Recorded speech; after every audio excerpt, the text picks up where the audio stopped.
So it is Thursday, May 11th, 9:18 p.m. Pacific time. And as we're recording this, the Phoenix Suns just got their season ended in the most embarrassing fashion for the second year in a row by the hands of a European star. What are y'all thinking right now? They getting a back blown out right now. Straight back shots to the liver. Like, it's insane right now. That's crazy. They feel it everywhere. That's crazy. Goodness. Oh, my God. For those who don't know, for those who somehow don't know, the Phoenix Suns just lost Game 6, to the Nuggets. They were down by 30 at halftime, and I don't even know what the final score is because we're recording this in the fourth quarter because it's that much of a blowout. And it is just the most embarrassing loss for the second year in a row. Essentially the same thing that happened to them last year when they lost to the Mavericks in the conference finals, or in the second round. I can't get anything right. Basically, this team is on fraud watch. And No. Every set of three, he cut the lead to 27. Woo! They are not on fraud watch. They are not on fraud watch. They are fraudulent. For sure. They're fraudulent. And I don't even know if it's like, this is back-to-back years that you have come out with your season on the line at home and you get embarrassed like this. This is just a part of your DNA. So I don't even know if I don't even know if we can call them fraudulent. This is who they are. You're right. At a certain point, people tell you who they are, and you got to listen. Exactly. Yeah. Nah, they're done. They're done. I told you guys, I think that their championship window is closed. I think that it's done. What? I do. I think, again, DeAndre Ayton is walking out the door before anybody else does tonight, and he's on his flight to Cancun before everybody else. Chris Paul is going to age even more over the offseason. He's going to get even worse than what he was this entire season. And the same thing that you saw this year is the same thing that happens like clockwork. He's going to get hurt in the playoffs. You cannot trust him. So what are you going to do when Chris Paul's hurt again, when Kevin Durant is hurt again, and when Devin Booker's not making 80% of his shots? You are going to get folded up and packed up in the second round every single year. They're done. They're done. Man. Listen, I have a lot to say about this topic. Before we go to that and we just like obliterate this organization from the top down, I will say Devin Booker proved that he might be pushing like top 10 player status this series. He, like you said, when Devin Booker's not making all the shots, that's because he made all the shots this series. He was incredible. So before we say all the negative stuff, let's go ahead and put that out there. Respect. Devin Booker's him. Now everybody else, listen here. Kevin Durant is under the biggest microscope I have ever put on Kevin Durant right now. He's a suspect. Of what? What did you see? Fraud watch. That's what he's suspect of fraud watch. Ooh. This man, Kevin Durant, last year, listen, I don't like to get super hyperbolic and in the moment like this, but last year he got swept out of the first round by the Celtics. This year, look at those box scores and just the box scores. Even if you didn't watch the games, this was not a good series by Kevin Durant. And if you watch the games, he was incredibly passive. He was Devin Booker's sidekick, which is okay because Devin Booker's a lead ball handler. But Kevin Durant was straight up not good in almost every facet of the game this series. I don't know what this says about him, but it says something. It says that he's not. I feel like coming into the playoffs, even though like KD was hurt, there was a legitimate argument for the way that he was playing on both ends of the floor that he could probably be maybe the best player in the world. Like if you really wanted to make that argument, there were ways around it to where you can do that. I think that he was comfortably in this like 4-man tie for second. That's over. That's over. There's better players than he is. In this game alone, I'm looking at the box score right now. He hasn't even attempted a 3. And I think that that's crazy, right? That's like regular season Jimmy Butler type stuff where I'm just not going to do it. And listen, if you're not chucking threes when you're down by 30, I don't know when a better time to do that is. But see, I don't even care about that. Earlier in the series, he was chucking a lot of threes and not making them. And it was like negatively impacting his shot selection because he's automatic from the mid-range. And it seemed like he was in his head this series, which is like he was very passive in a way we don't usually see from Kevin Durant. Like, yeah, Kevin Durant has always been a guy that flows within the flow of the offense and can kind of like, he'll go 6 minutes without taking a shot and frustrate people. But that happened way more than usual this series, and we didn't see the positive swings that you normally see. There was a couple of games where him and Devin Booker had like 1 million points each because they had to will their team to victory. That was impressive. But around that, those beginning of the series and end of the series, not encouraging. Yeah, absolutely. It's like It's like he just started slowly deteriorating in front of our eyes, and it's just sad, you know. He's had like literally his NBA career over the last 2 years has been the definition of a roller coaster. I haven't seen an NBA player have so many highs and so many lows in such a short amount of time, you know. Like he went from NBA fans saying he's like a half shoe size up from winning the NBA championship a couple years ago to getting swept and also going out in an embarrassing fashion for the second straight year, except this time in the second round. So now hey man, listen, life is tough when Steph Curry is not next to you. All right, life is tough. It's complicated. It's not that simple, right? Like, on one hand, he has been highly unfortunate with his co-stars, from the Kyrie situation to James Harden's leg falling off to Chris Paul falling off, DeAndre Ayton misses game. Like, he has been highly unfortunate with those around him. But listen, you made the bet on Kyrie, who is inconsistent, to put it lightly. You made the bet on Chris Paul and Devin Booker, half of which is old as fuck. Like, he made his bed and now he's laying in it. Like, it's exactly what you expect has happened. Like Donovan said, this is going to happen every year with Chris Paul because it's happened every year for the last 5 years. It's not surprising. That's crazy. I don't know what he did, what type of karma, bad juju he has. Chris Paul is the unluckiest person in the league. That's ridiculous. Yeah. Hey, one thing about Chris Paul though, at least he broke his addiction that he had about going to the finals. That shit is not happening ever again. He's 2 years free. For those who don't know, after 2021, in an interview, Chris Paul was like, I'm addicted to going to the finals. Yeah. It hasn't been back since. Yeah.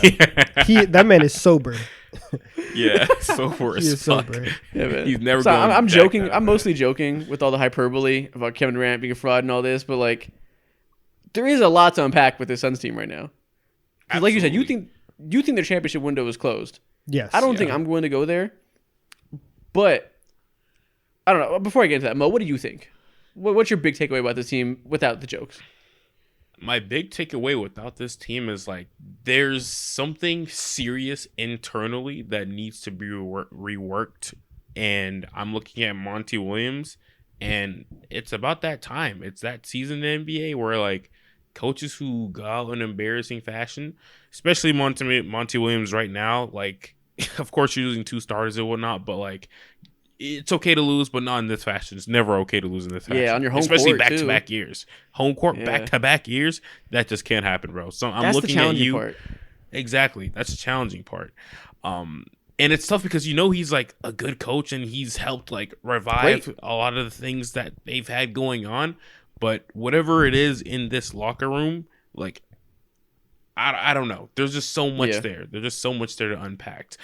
But with this game specifically, you lost to first. It was Luka last year. They only scored 27 points at halftime to Dallas' 57, and now they scored only 51 to.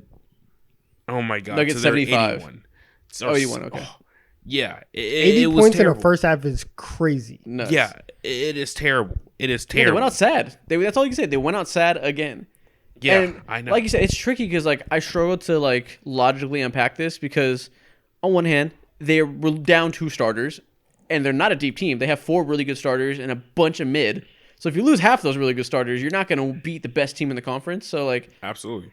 I don't want to act like they stood a chance tonight because they didn't. We all knew that they were fucking cooked, like roasted. What was really wrong with DeAndre Ayton? What did he do? He had a rib contusion. Yeah. What did he get hit real hard in the ribs, and it hurts to reach up and limits your mobility. You know, it's kind of hard to play through that. Oh, okay. I didn't know he was playing hard enough to get hit in the ribs. Okay, cool. Yeah, I guess he probably caught an elbow.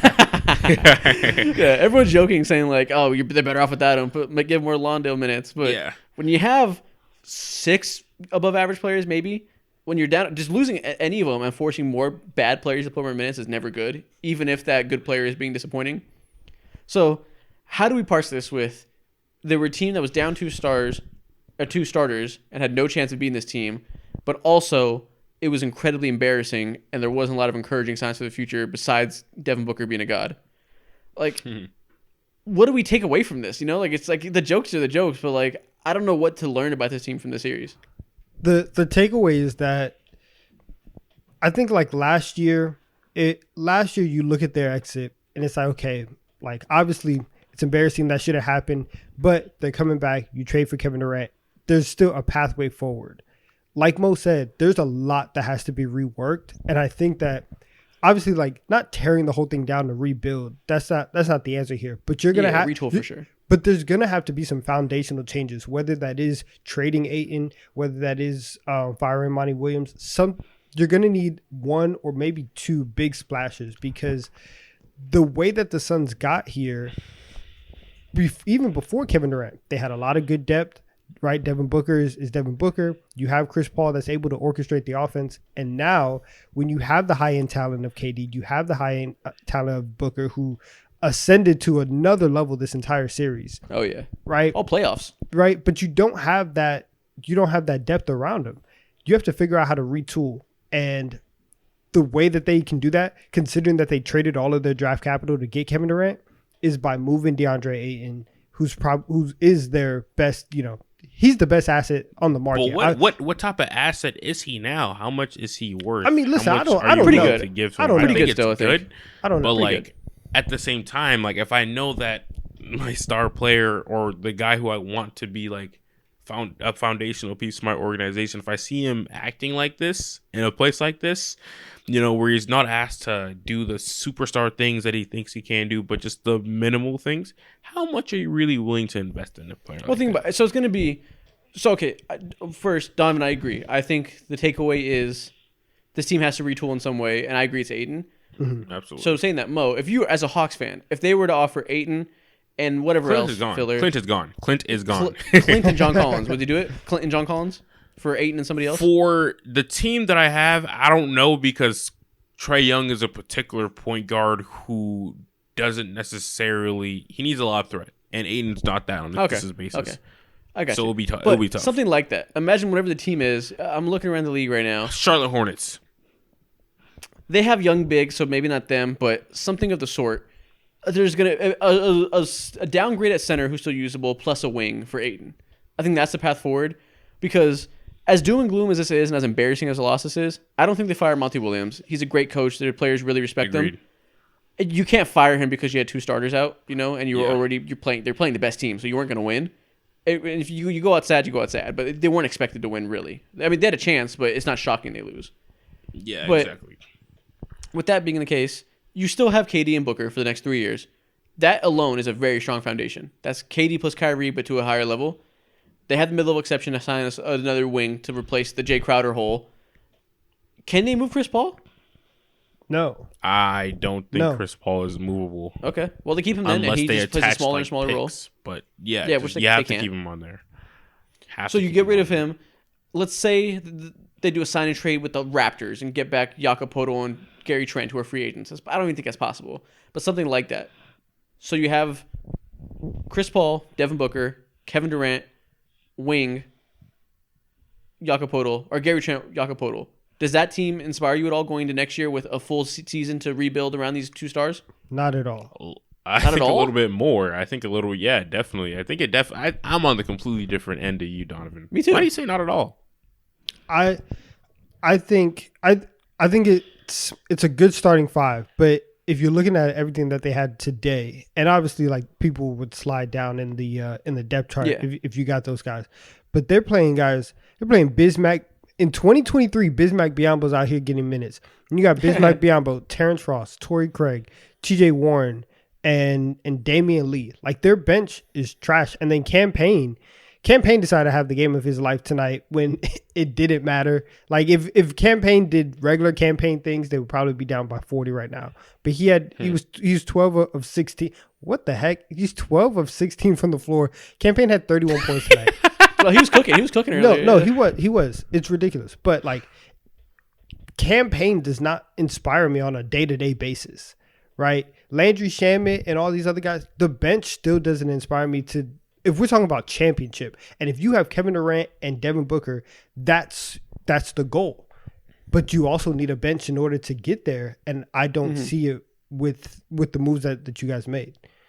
Yeah, you're. I mean, yeah, but also gotta keep in mind they're going to get ring chasers and like decent veterans on minimum. So like they're going to have a chance to rebuild with that in mind. You know, it's always much easier to rebuild in the summer than it is at the trade deadline after making a big move like that. Mm-hmm. So even if it's not like flashy names, you got to assume they're going to fit better around a team that knows they need wings to compensate for losing the 2 they lost, or really 3 they lost at the deadline to get Kevin Durant in the door. So some benefit of the doubt needs to be applied there, but I got to think about how much. I don't. Yeah. I just don't see it. Yeah. But, okay. When you say don't see it, are you saying you don't see them being like a top end contender? Because they're going to be a good team, obviously, with Kevin Durant and Devin Booker. Like that's not really a debate. They'll be a 5 seed. They'll be a 4 or 5 seed. So you're saying there's nothing that they can do to like raise their ceiling for real? I mean, they have to make. They have to make like a lot. They're gonna have to play 2K over the summer to to make the kinds of moves to get back to where they want to. And even if you don't win, because I did not expect them to win tonight, right? For the obvious reasons, right? No Paul, no Ayton. Obviously, like I expect you guys to lose by double digits. It's the effort level that's really concerning. Yeah. And it's back-to-back years, and it's like you guys. It looks like you guys quit at home in back-to-back years, and I can't get behind that with you guys. See, the question I have is this relatable to the last year? Because on paper, it's 2 blowout losses. Like it's clearly a link there, but the circumstances are materially very different. You know what I mean? Like last year, they were fully healthy and just got pissed on. This year, they don't have those 2 stars. KD's a new denominator there. There's like it's not the same circumstance, you know, but like it's a little bit of both. I think they still would lose, but it's their loss is just like on crack. It's straight up amplified now that Aiden's not here and CP3's not there. But even then, it's like I'm just gonna say no. Like it's a bad loss, but it just looks even worse that like they're so much shorter on the talent end of things and. Now, like, who's the backup app? Like, it's just a lot, bro. How many bad losses can you take, though, before you just start looking at them and you're like, guys, like, what's happening? What's going on? The thing is, what is happening? Like, it's weird as fuck, isn't it? Like, It's basically like they're a good team that is relatively good at handling adversity. They're not usually pushovers. But when it comes to getting closed out in these series, they just turn it off. Like, as a whole, top down, no matter what players are on the court, like... Isn't that weird? Like, there's not even a lot to take from that. Like, there's no precedent for a team like that. I don't understand it. They just fold under pressure, but this very specific type of pressure. It's weird, right? Like, it's all I can say is like the more I think about it, like, what the fuck just happened? It's very abnormal. Yeah, question. Go ahead. If y'all were the Brooklyn Nets and they hit your line again, you guys should know where I'm going with this. And you know, if you dangled DeAndre Ayton for Nick Claxton and they have hella wings. Let's say Dorian Finney-Smith. Would you accept that if you're the Nets? Claxton and Finney-Smith. That specific combo player doesn't move me for a fit next to Kevin Durant. I love what Claxton did this year, but you know what? Maybe. I don't know. Finney-Smith is currently on fraud watch too because he was so good next to Luka. And playing on that team that had no creators of him to play off of, he was really bad with the Nets. But maybe he's just a player that thrives next to stars. So if it's the Finney-Smith that we got next to Luka, maybe. But TBD. I think honestly that's a real honest option that you have there, because a player like Dorian Finney-Smith Jr. like you just need a team with either a main creator or multiple creators to free you up because that's just not his bag. That's not his DNA to do anything remotely close to anything on the ball. And as for Nick Claxton, like he'll do all the things that DeAndre Ayton complains about doing as well. Yeah. So that helps a lot. Yeah. I do have worries about like he's just not as big of a body as DeAndre Ayton. Boards will not come as easy, but I would love that. I'd want to pick back too, I think. I think you go into pick there. Maybe you give them Shaman or something, then it's cool. But I don't know. There's a lot to unpack. We're going to be unpacking this Suns thing for like the rest of the summer, trying to figure out what's next for them. Yeah. I think we should talk about the Nuggets at least a little bit because we're just glossing over the fact we're acting like the Suns beat themselves when really what just happened is we saw, I think, Nikola Jokic solidify himself as not a defensive liability, not a regular season player, but a legitimate playoff riser who is maybe the best player in the NBA who just packed up a team everyone thought was going to make the finals. Nah, he's here. He finished with a 30-point triple-double again. And it's just like, I think that the Nuggets right now are the clear favorites to win the championship. Gotta be. I think that right now I think they're my pick. Going into the Final Four, I would pick them, and I think that they're going to walk away champions. It's just they look so connected in everything that they do. Every pass seems so crisp, and with Jokic at the helm of everything, and he's just dishing and diving. There's just some reads that he just makes where it's like how do you even think about doing that? Yep. Before it happened, it's so crisp in everything that he does. He's cut from the same IQ cloth as LeBron James. Like they're the only two people in the league that see things on that level and operate on that level as both a passer and a scorer, where they control every single thing that happens on the court and bend defenses to their will and are impossible to guard because of that. They're in a league of their own. I think he's legitimately one of the best offensive players you've ever seen. He's different. He's different. Mo, where do you rank him right now off of this series? Like, off your gut reaction, is he the best player in the league? A couple of months ago, I said that I think this dude might be the best player in the NBA. You did? And, this... You standing on it? Solidify that? Yeah, I kind of do stand on it. I didn't want to because Giannis is Giannis, and that's just hard. But, it's 1A, 1B for me. With just how the amount of control that Jokic has on the offensive side of the ball, Giannis doesn't... I don't want to say he doesn't sniff that, but it's levels to this. There's levels to this, and not only is when Jokic is on the court, not only is he an obvious threat to give you 30 and 35 and 12 and 15 and all that crazy shit, well, everyone else is a threat as well, and everyone else moves different with off the ball alongside Jokic. And he just manipulates the defense into anything. There's no real defense for him. Your best bet is physicality and exactly what the Lakers did back 3 years ago now, Yeah. And so the only way to defend him is if you have one of the greatest defensive players of all time, and Anthony Davis, who is uniquely physically positioned to defend Jokic one-on-one. That's very specific circumstances. The one way you can slow him down a little bit. Yes, and when AD's not playing, you have to have some like Dwight Howard, along with Dwight Howard, fucking throw Joel McGee on there, who's actually usable and shit back. It's like they had a bunch of trees in this NBA today. No team has that. And it still went 7 with a prime LeBron, not prime, but with a damn near prime LeBron James. It still went to 7. Yeah, exactly. This man is different. The fact that the narrative early in the season was that he doesn't deserve MVPs because he hasn't done shit in the playoffs, when he was playing with Campazzo, he couldn't beat the Warriors with Campazzo, and we were acting like it was a fucking travesty. What the fuck were we talking about? Kendrick Perkins is going to jail. Yeah, it was the nastiest narrative work I've seen in a very, very long time. They did all that just to go. It's generational. The narrative work was generational. I can't believe it, man. So, they're Donovan, great. you told us you think the Nuggets are your favorites from the finals right now. Yes. Do you agree with that, Mo? Do I think the Nuggets are the favorites to win the finals? Me personally, they haven't shown us any reason to not pick them as the favorites. Like our by far the biggest worry for them this entire postseason in the Western Conference has been the team like the Golden State. I'm not going to say my bad. Team like the Phoenix Suns, because we thought that they were going to have Nikola Jokic in a torture chamber and a pick and roll and all that stuff. And it turns out like none of that shit really came true. Dude held his own, and he was able to do triple times the damage on the offensive end.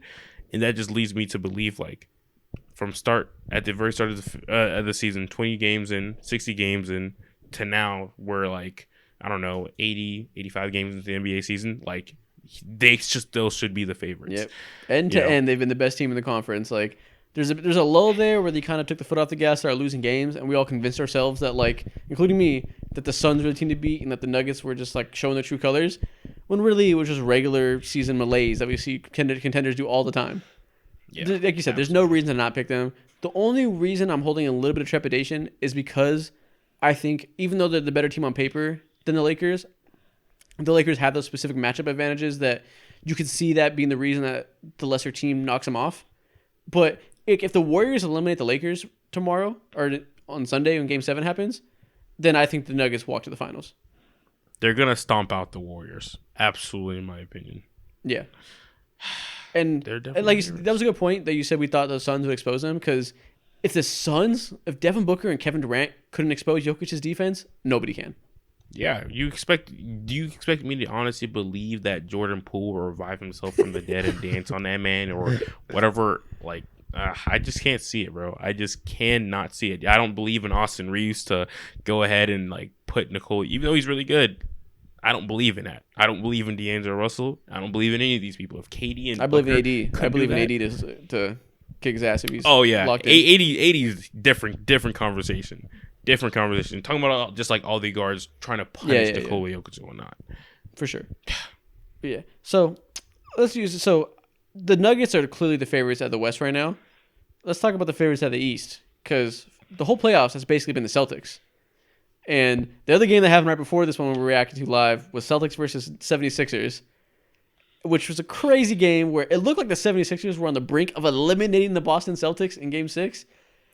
And then we saw just a mid-off of both teams trying not to win. And the 76ers doing their thing and finding a way to grab. They grabbed a loss from what's the word? What's up? They grabbed a loss from the jaws of defeat or something like that. Or they grabbed defeat from the jaws of victory. They somehow find a way to lose, even though it was a very winnable game. What do y'all think about these two teams right now? I mean, this is classic James Harden and Doc Rivers. Like, what else can you say? Donovan Isman, you've seen this from like 2 miles away. Like, they're just a match made in heaven. Doc Rivers has literally made NBA history tonight. He lost his 32nd elimination game ever. That's historic, bro. No one's like him. We've never seen anyone like him before. Super talented. Shout out to him. How do you do this? I don't know. You have James Harden, Tyrese Maxey, Joel Embiid, and you somehow like destroy this, mess this up. So it's like, Donovan, please tell me why. Why is it like generational sellers? What happened? Okay, I've been telling you guys all season that I don't believe in the Sixers. It's nice like this, and it's nice like with James Harden. And y'all try to pressure me the other day, try to apologize to James Harden, and I said, wait for it. I said, let me see it for 2 games in a row. Let me see it in an elimination game. And here you are, up 3-2 at home, and James Harden, 4 for 16, 0 for 6 from 3. This is ridiculous. This is ridiculous. 5 turnovers tonight. James Harden was awful tonight. And you know who else was awful? Who? For most of the game? Oh, Jason Tatum. Yeah. Listen, hold on. The last 6 minutes, he became God. We will get to Tatum, because that was one of the craziest things I've ever seen, right? But for the Sixers, I can't trust them. I think that they are going to get destroyed in Game 7. I've no faith in them. I can't wait for that conversation. I think that is. Oh, I mean, Doc's getting fired. Either Maxey or Harden is gone. They can't run this back.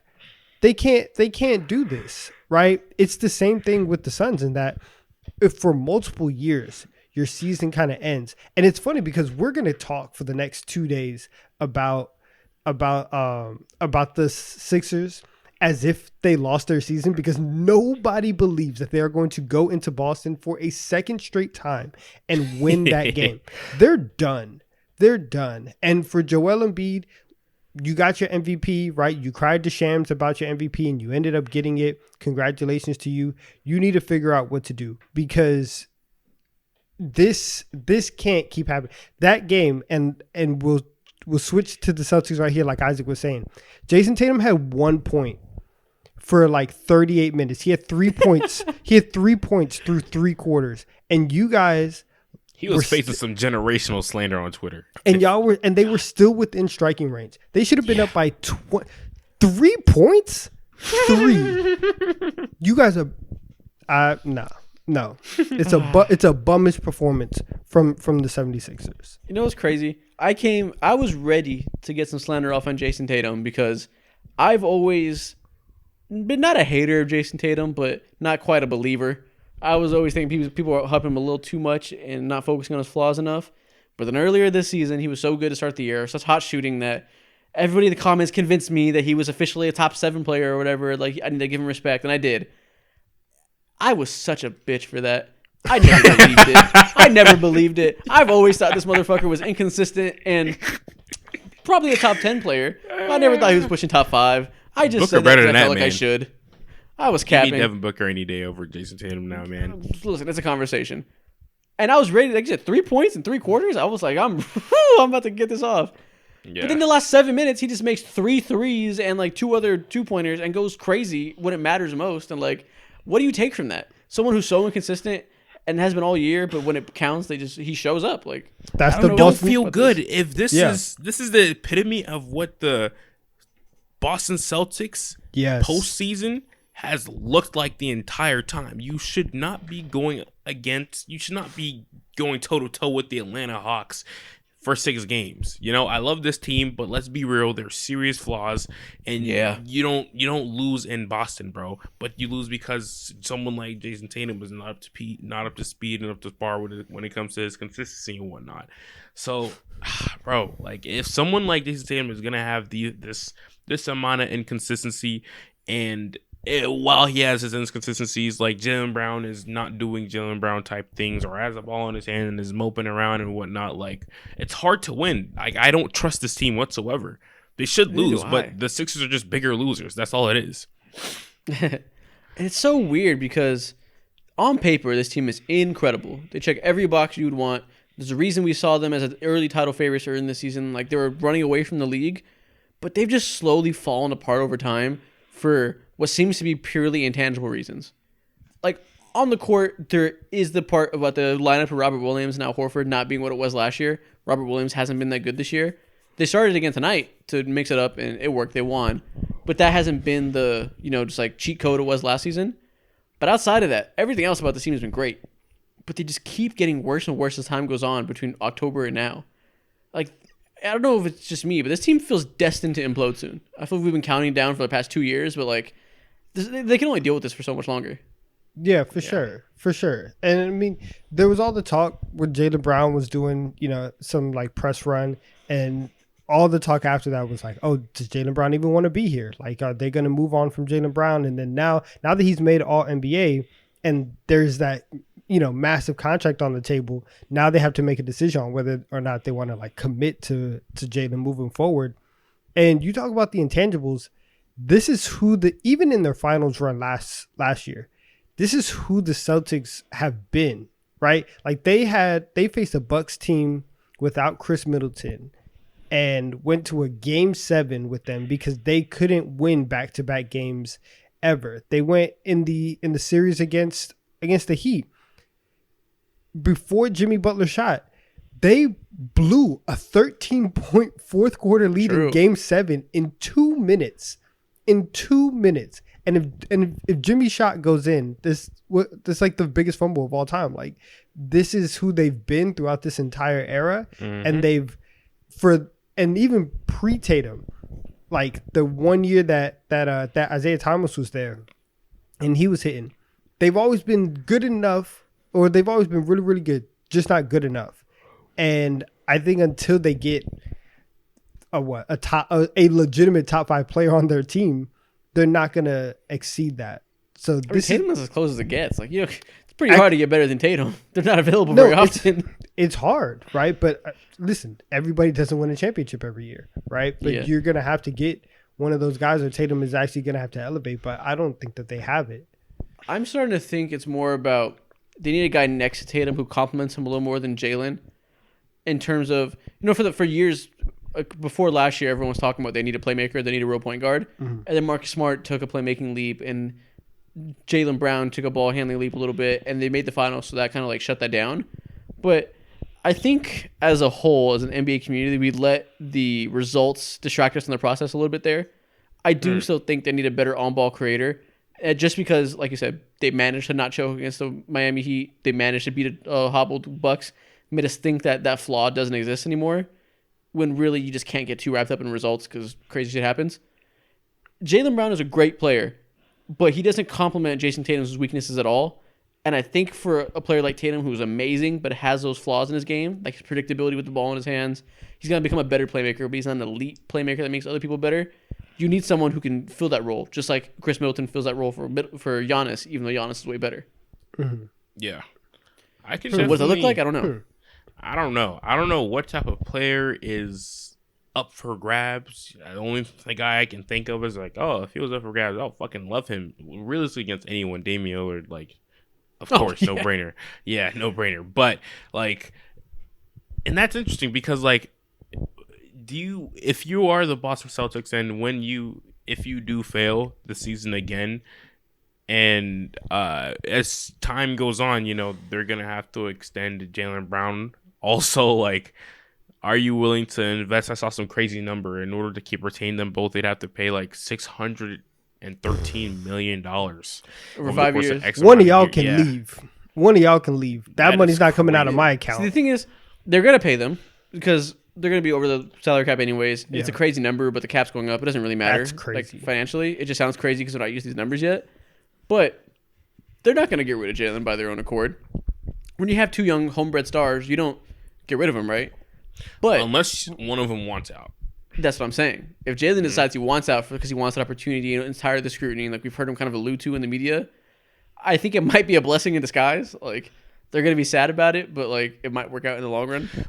But then also, like, if you go back to like what you said when it comes to them needing a lead ball handler or at least someone, whatever it looks like, who excels at what Tatum doesn't excel at, just to solely like complement him in his game. Like, I look at someone like Malcolm Brogdon.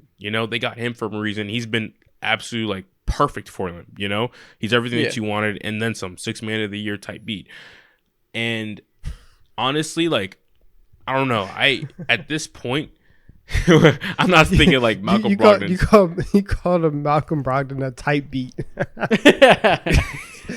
I'm crying. That's funny. But like, keep going.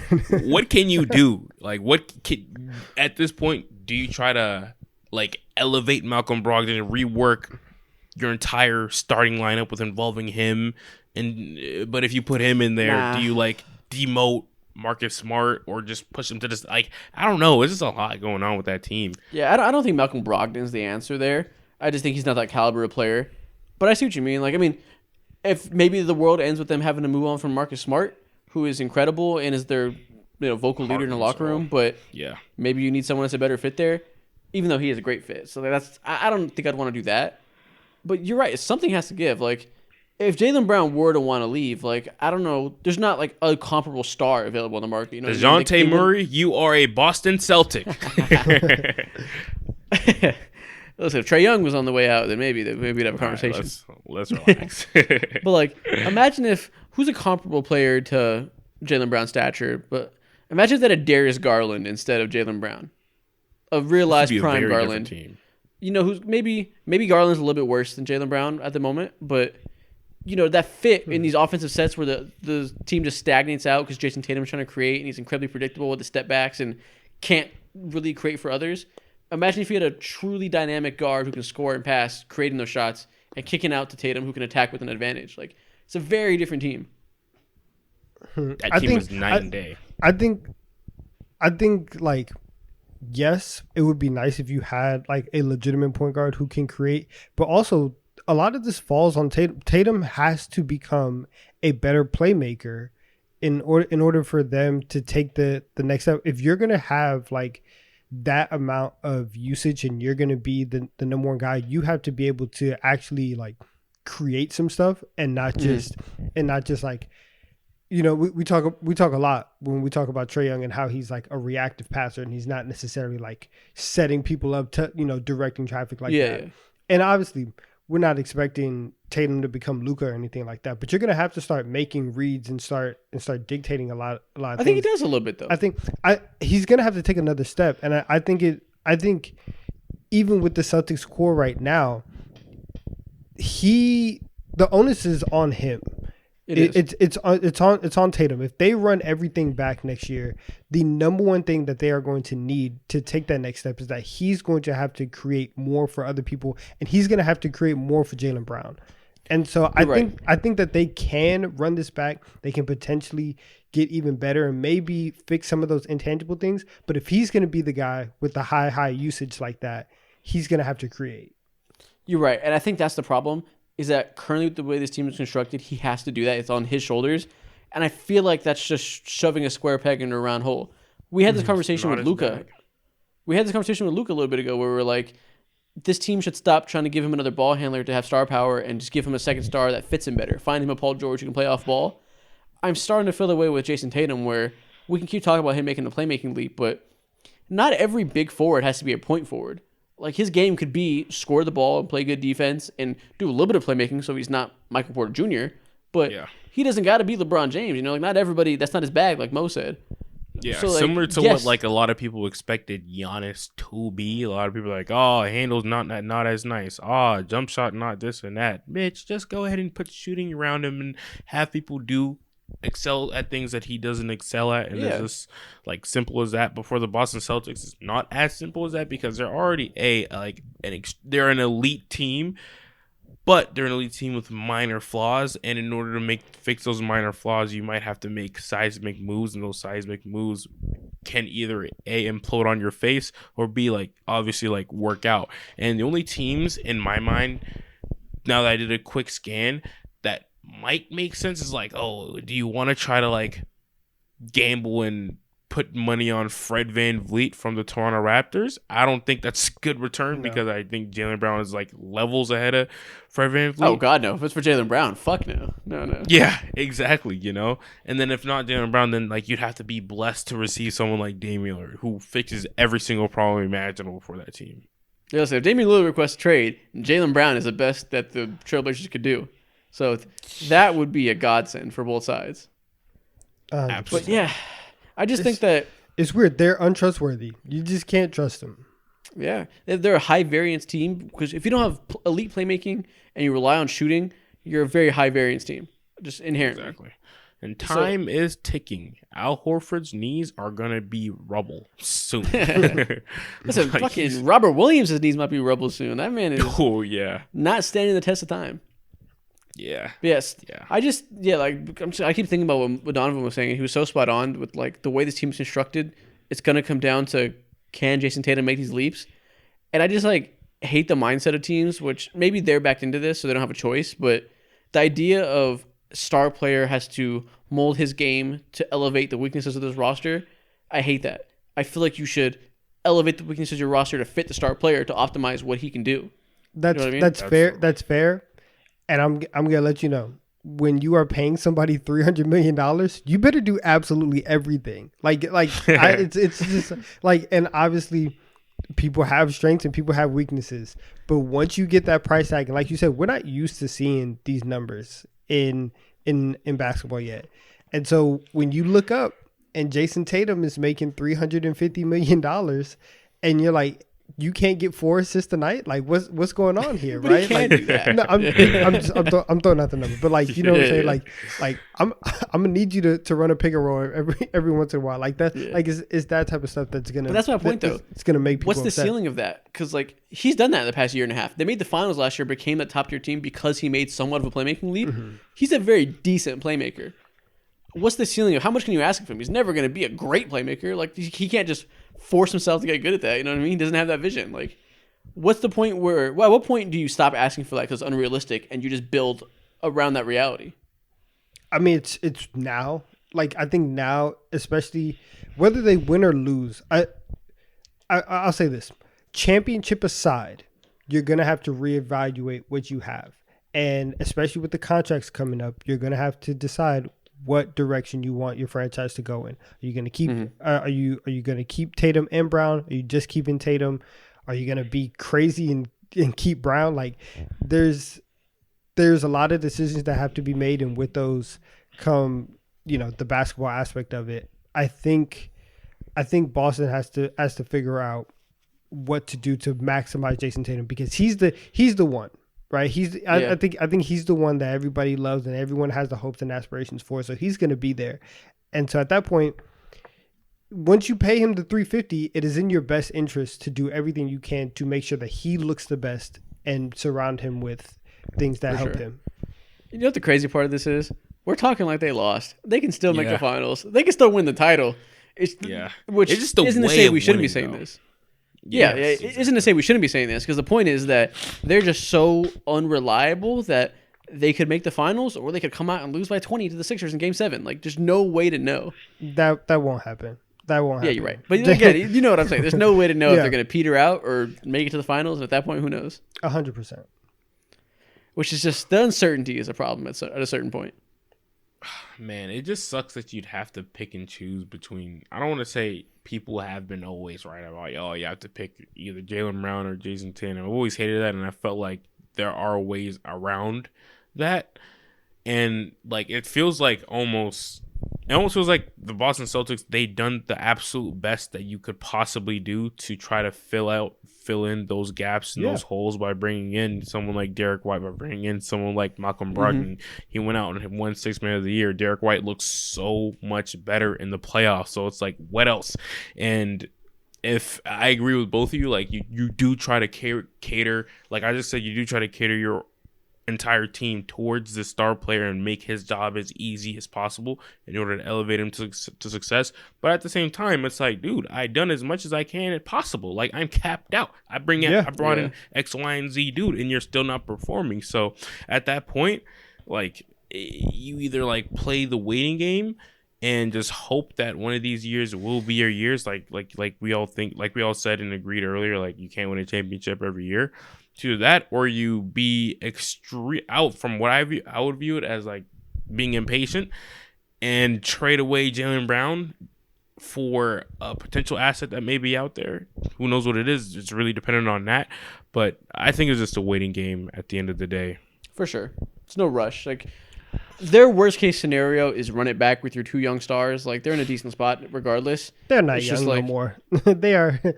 Like, hey, they're sub 27. Like they're still in their primes. Have a good 6-7 years of prime left in them. So like, there's a lot of time. So like, if the worst case scenario is run it back with these guys and try to get lucky one of these years, that's better than most teams.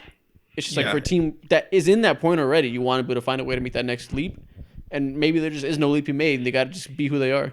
Yeah, exactly. LeBron didn't win his first championship until he was like 27 years old, and that's like the case for most of these teams. Now, if we're like Tatum's like 29, 30, and we're still talking about the exact same thing. Oh yeah, that's wraps. That ship sailed. You should have wrapped that up a couple years ago for sure. You know, so I think it's just a waiting game, and it sucks. It's like there's such a huge tease. Like we know what they can be, and they show it here and there, but then they just revert to this like bastard activity. It just annoys everyone. Yeah, man. We're gonna have a lot to talk about this team next episode, depending on how the series ends. So we'll leave it there.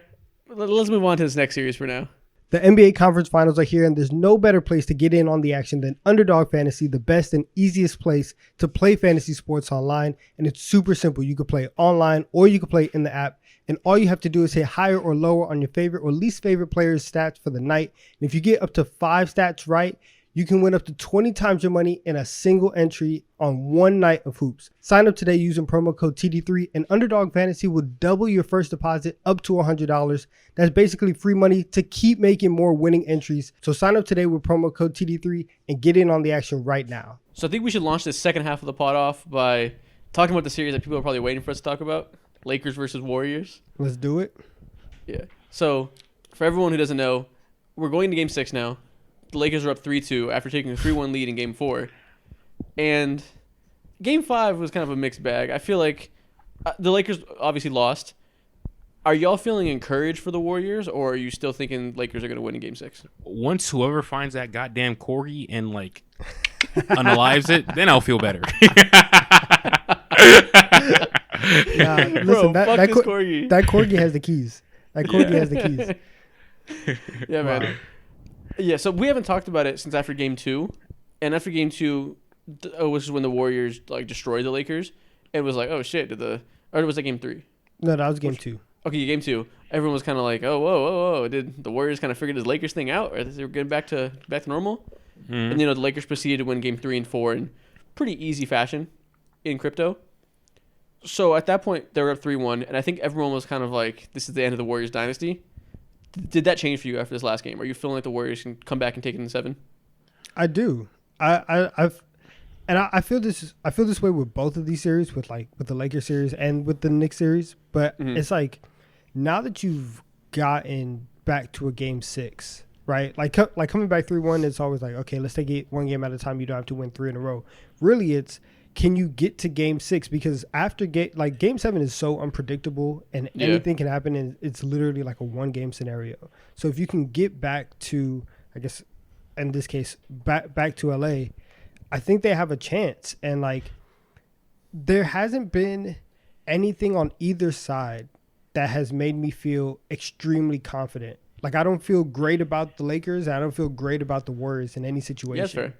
And so if the Warriors, who honestly played a very good game in game 4, it was just the ridiculous shot selection, turnovers in the last 3 minutes of the game. Yeah, Jordan Poole disaster class. If you cannot be stupid for 3 minutes at the end of the game, you're gonna have a chance to get back to San Francisco in game 7. So I kind of think the Warriors can do this. I think they can pull it off. I think they can win. What about you, Mo? Where are you standing after this last game? I still think, I think my predictions were pretty much in the air. I genuinely didn't know who would win. I wanted to lean towards the Lakers, but I didn't fully trust them. But I almost leaned towards the Lakers because it's last game I missed half and half of it. I fell asleep during the second quarter, woke up towards the end of the fourth, and I'm like, yo, how did Draymond Green score 20 points? When was the last time he did that in a playoff game, especially? I don't remember. Closeout game Draymond is real, though. There's a lot of times I remember. It was just the other night. He had 21 just the other night. Really? Did he? Yeah. Oh, he did. Yeah, I remember now. Yeah. He's done it twice this series. Wow. He's low key been on go mode. He's Draymond on go mode. Nice. he's been here. He's been scoring. Yeah, he's been good. But if Draymond can continue the type of things that he's been going, Clay's been having a super up and down series. Jordan Poole is just complete cheeks, buns, 2 cans of bounce that ass. Any whatever verbiage you want to throw in there, he's that bad. So I think I trust in the Lakers to close this out. They have 2 chances to go ahead and end this series, and I have a hard time believing that LeBron wouldn't be able to do this and AD wouldn't be able to do this, and whoever steps up, whether it be Austin Reeves or Rui Hachimura, Dennis Schroeder, or D'Angelo Russell, who's been so bad. He's been so bad as of late, but this is just very who inconsistent. He is. One of those games in crypto, though, he went nuts. Remember, he started the game scoring the first 12 points of the game. Yeah. And then the past 2 games, it's been relatively quiet from him. So, but that's kind of what you expect from D'Lo, right? I think the reason that he is traded so often and isn't a high quality player of high value is because he's inconsistent and you can never know what you're going to get. He's basically a flashy role player, and role players are role players because they're inconsistent. It sounds just like that's Jordan not terribly surprising. Listen, at this point, he might be the very, very rich man's Jordan Poole, which is unexpected. Yeesh, that's tough. Yeah. That's tough. What do you think? What do you think about this series going forward? I think the Lakers are going to win it in Game 6. I think when the Lakers went up 3-1, nobody should have expected the Lakers to win it in 5. It's the Warriors at home, the dynasty with their backs against the wall. They were going to come out and win that game. There was no part of me believed the Lakers were going to win in Golden State to close it out. Yeah. I think the reason we've never seen this team lose before the finals. They are incredibly hard to beat. And teams have desperation at that point. We saw the same thing happen in the Grizzlies series against the Lakers. They came out in Game 5 and beat the shit out of the Lakers, and then Lakers closed it out in 6. I think this is that same story. And as far as how the Warriors won, the pace was crazy last game, and they kind of just ran it down the Lakers' throat. And it seems like they figured out a way to not neutralize Anthony Davis, but not let him dominate the game on defense. They're putting him in a lot of pick and roll action, so he can't be the help defender, just destroying everything at the rim. They're making him guard on the perimeter, so he can't block those shots. Yeah, that part scares me because if the Lakers can't figure out a way to not let them do that, Game 6 is going to be incredibly difficult. But if Darvin Ham comes back and he finds his own adjustment to that, we see the defensively dominant AD again at home, where they're going to get the whistle. Everything, they have the home court advantage. I see the Lakers winning in 6. Yeah, okay. I can agree with that.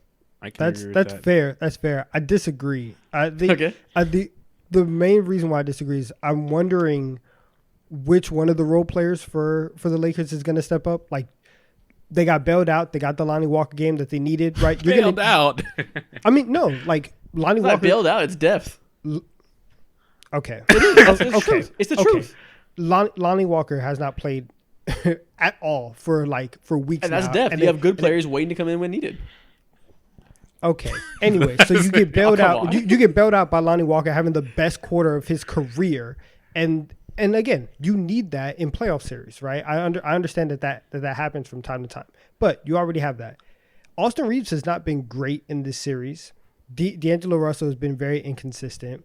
Dennis Schroeder also is gonna, probably need to have like a great game. I'm wondering once you look down the line, which one of those guys is going to be the one to step up and kind of help push the Lakers forward, right? And so I don't think I know you're at home and you can kind of like expect for role players to play better at home, but I think that the Warriors are rolling right now, and especially what really encouraged me that they will be able to compete and win this game was Draymond's aggressiveness. I think the fact that with the pace that you mentioned, if they're going up and down and Draymond is getting the ball deep in the paint, he's getting a guard on him, he's getting either Reeves or Schroeder on him, and he's making quick moves, getting to the free throw line, and he's also like getting the Warriors to the line and combating, the Lakers whistle. I think that helps Steph out a lot, and it takes for sure. You know what I'm saying? Like, it takes a lot of pressure off of him. He doesn't have to score 40 every night. It also takes a lot of pressure off of Klay, and now Klay doesn't have to drop 7 threes for them to be competitive. I think we're going to see a little bit of that aggressive Draymond in game Counterpoint. What's up? Draymond can't do that because the Lakers are going to shoot 30 free throws again at home because they're going to get that home team whistle. It's just like the Warriors got the home team whistle this last game. That's how it works. That only can happen if the Lakers are missing shots consistently and Draymond can get the rebounds and go. When the game's going to be slowed down every 5 seconds because AD, LeBron, Reeves, D'Lo are drawing whistles, it's going to be hard for Draymond to do that. Counterpoint to your counterpoint to my counterpoint. Okay. They were creating fast breaks a lot off of made baskets and off of free throws. And there were a lot of times where the ball would go through and instantly they would have somebody at the baseline and try and push. So I think that they're going to be able to manufacture a couple of fast breaks. So even if the free throws do happen for the Lakers, which it obviously will, that whistle's going to be there, the Warriors they have a game plan in place to create speed and pace for themselves. Mm-hmm. Yeah, that's fair. I think from the Lakers' perspective, I talked about how the figuring out a way to make AD dominant again on defense is an adjustment that I don't know if they can make. The adjustment I am positive they can make that they're going to take away from this game is that get back in transition defense and don't let them get in fast breaks. That's like the easiest thing that every team takes away in the playoffs. Pace never wins in the playoffs, like historically. So that's like the one thing that I am very confident that Darvin Ham's going to make sure that it doesn't happen. Like, don't let them do fast breaks off of makes. That's such an easy adjustment. You know what I'm not confident in? You put it on Draymond. I'm just thinking about Klay Thompson and the wild inconsistency that he has. Oh, yeah. Like 2 games ago, he shot the fuck out of them in the foot. Like, he was with the Lakers. It felt like it, at least. He's like, he told his dad, hey, yo, dad, watch this. This is for you. Shot them out of the game. And so far in this series, he's averaging like 17 points on 38% shooting from the field. He's averaging more turnovers than assists. It's like, if the Warriors are going to do this, they need whatever Game 6 Klay is. They need that.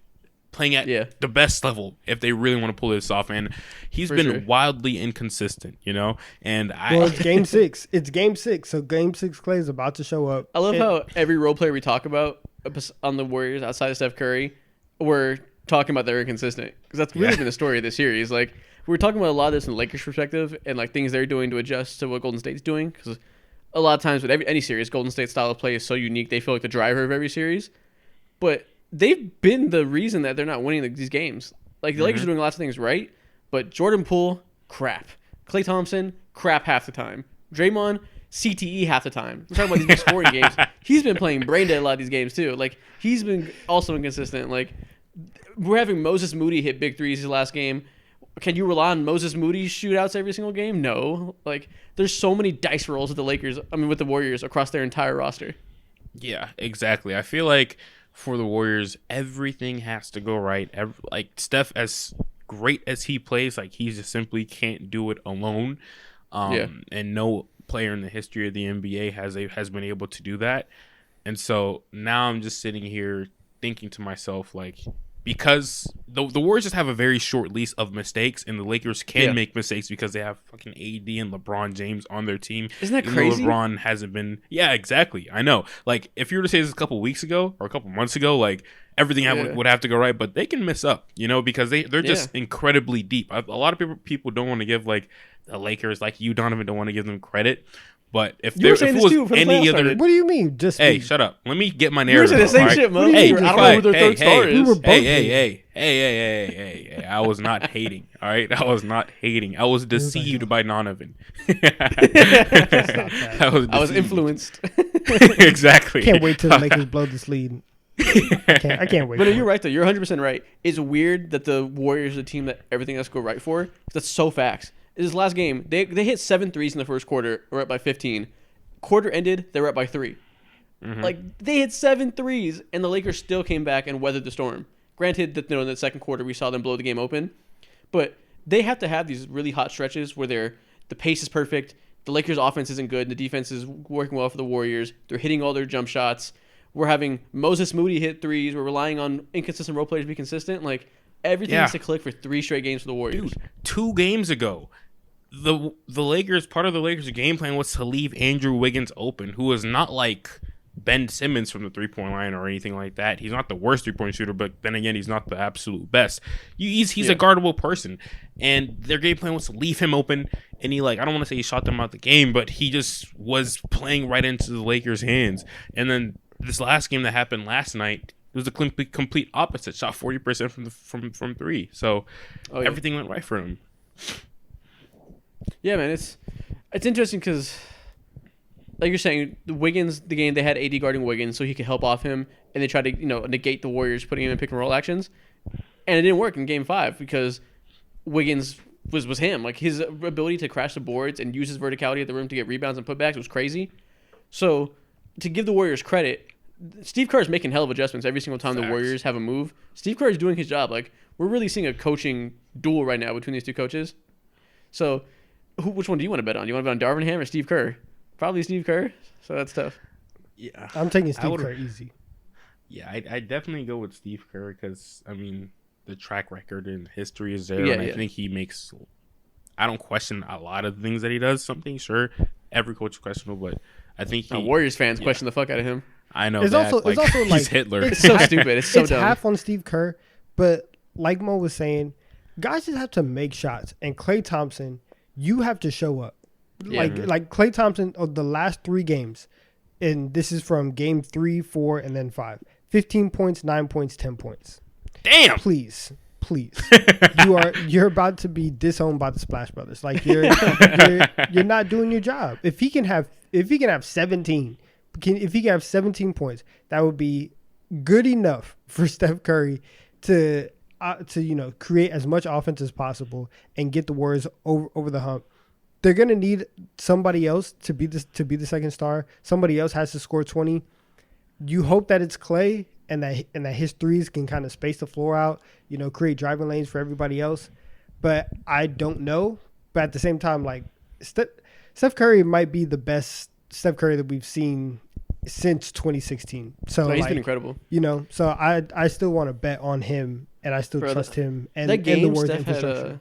That game, Steph had 12 assists. I was just watching that, like, can you fucking believe there's a narrative when people talk about all-time players that Steph isn't a point guard or isn't a good passer just because he plays in this current system that doesn't make him spam pick and rolls? Like, it's such a casual take. It is so stupid. Lazy. He could average if you replace James Harden with Steph Curry back in those, like, heavy spam pick and roll days, and one-on-one basketball days. Good grief, dude. He's averaging numbers. Easily like 35 and 12. For easily, sure. Bro. Yeah, and people are just don't know what they're looking at. Like I was saying, Warriors fans love to hate Steve Kerr and think they need to fire him. It's like, bro, he's never lost before the finals in the entirety of his coaching career. Like, you guys are fucking idiots, missing the forest for the trees. He's like, spoiled. Yeah, exactly. He's literally one of the greatest coaches of all time, and it just shows you that there's a weird thing right now on Twitter where every fan base hates their coach and thinks every coach is bad. Like, if you just went off Lakers Twitter, you would think Darvin Ham is the worst first-year coach of all time. Meanwhile, he's in a coaching duel with Steve Kerr and winning a lot of these matchups. people just don't know how to evaluate coaching at all. Yeah, exactly. And like we've seen so often, like a lot of teams have major disappointments, and so far through Steve Kerr's like track record, he hasn't had that playoff film. Now, of course, having the team that he does have like helps a hell of a lot, but there's ways that you can mismanage the fuck out of your talent. That's Mike Budenholzer. That's a prime example. Even him though, he got fired 2 years after winning a championship. Like the narratives around coaching are so crazy. Like they had to make a change. Granted, the team fell apart. You can't roll that team back just chemistry wise. Something has to give. But like the leash on coaches and the evaluation of coaches is so weird these days. If this was the 90s, Budenholzer would have had a job security for 10 years after that. Oh, absolutely. You wouldn't have to worry about it. Which, granted, that's probably the other end of the spectrum. That's too much. Mm-hmm. But it's just we're definitely in a weird situation for coaches. Yeah, I would hate to be a coach in this day and age. It's crazy. JJ Redick might be a coach. Random side note. Yeah. That's crazy. That's crazy. No, well, so one more thing I just realized. By the time the next episode comes out, this series is going to be over. So let's get our final predictions in there. I'm saying it now. The Lakers are going to win in Game 6, and they're going to end the Warriors dynasty. We're going to see this team blow up this summer, and Game 6 will be the last game you see Draymond Green, Klay Thompson, and Curry all play together with the Golden State uniform. Okay. Donovan, what's your prediction? Warriors in 7. I think if it gets back to San Francisco, I would be shocked if the Lakers won in San Francisco. Me too. I would be shocked if they won there. And I feel encouraged. I feel like they're one good performance away from getting back to Game 7. And I think that they have it in them. So I'll take the Warriors in 7. Yeah. Yeah, I'm not the most confident in my prediction, so I get that. Yeah, exactly. If it does end up going back to the Warriors in Game 7, then there's zero chance the Lakers win, in my opinion. I just don't see it happening whatsoever. But with that being said, I will say that the Lakers probably do have this in 6. I just don't imagine a world in where like LeBron is not giving 110% of his efforts rather than like 80 to sometimes 70 I see in the playoffs, like how he has whenever he's been at like the Warriors home floor for the most part, I would say.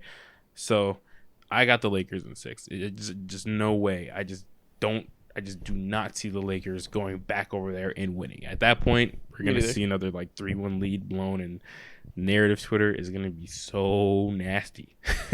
Yep. Let me tell you the script. Let me tell you exactly what's going to happen. First half of the game, you're going to see LeBron do the same thing he was doing for the whole playoffs. He's in a coast, playoff ball, run in transition, but let the other guards cook. Second half, if that game is remotely close, he is spamming pick and rolls, and he is using the energy he's been saving, and it's going to look like classic LeBron versus the Warriors. He's putting Steph Curry in a pick and roll, putting Jordan Poole in a pick and roll every single play, and he's going to be in the post nonstop. They're going to see... They're not going to let AD get stuck on the perimeter anymore. I trust the dog. You're wrong. They're not going to let AD get stuck on the perimeter anymore. We're going to see him go back to being a defensive presence, and probably instead of trapping on these screens where he's switching on to Steph Curry, they're going to do more of a drop and ignore Gary Payton, and then he's going to go back to dominating the rim, and the Lakers are going to win by 15. 15. I'm kidding. I thought I didn't just see your reaction. No, the Lakers are going to win this game, and it's the end of the Warriors. Wow. Yeah, I need to see Steph Curry unload the clip. He's been unloading the clip the entire time, and as long as him and his other splash bro, who might get his card revoked, Klay Thompson, if he shows up, then your prediction might be looking bleak.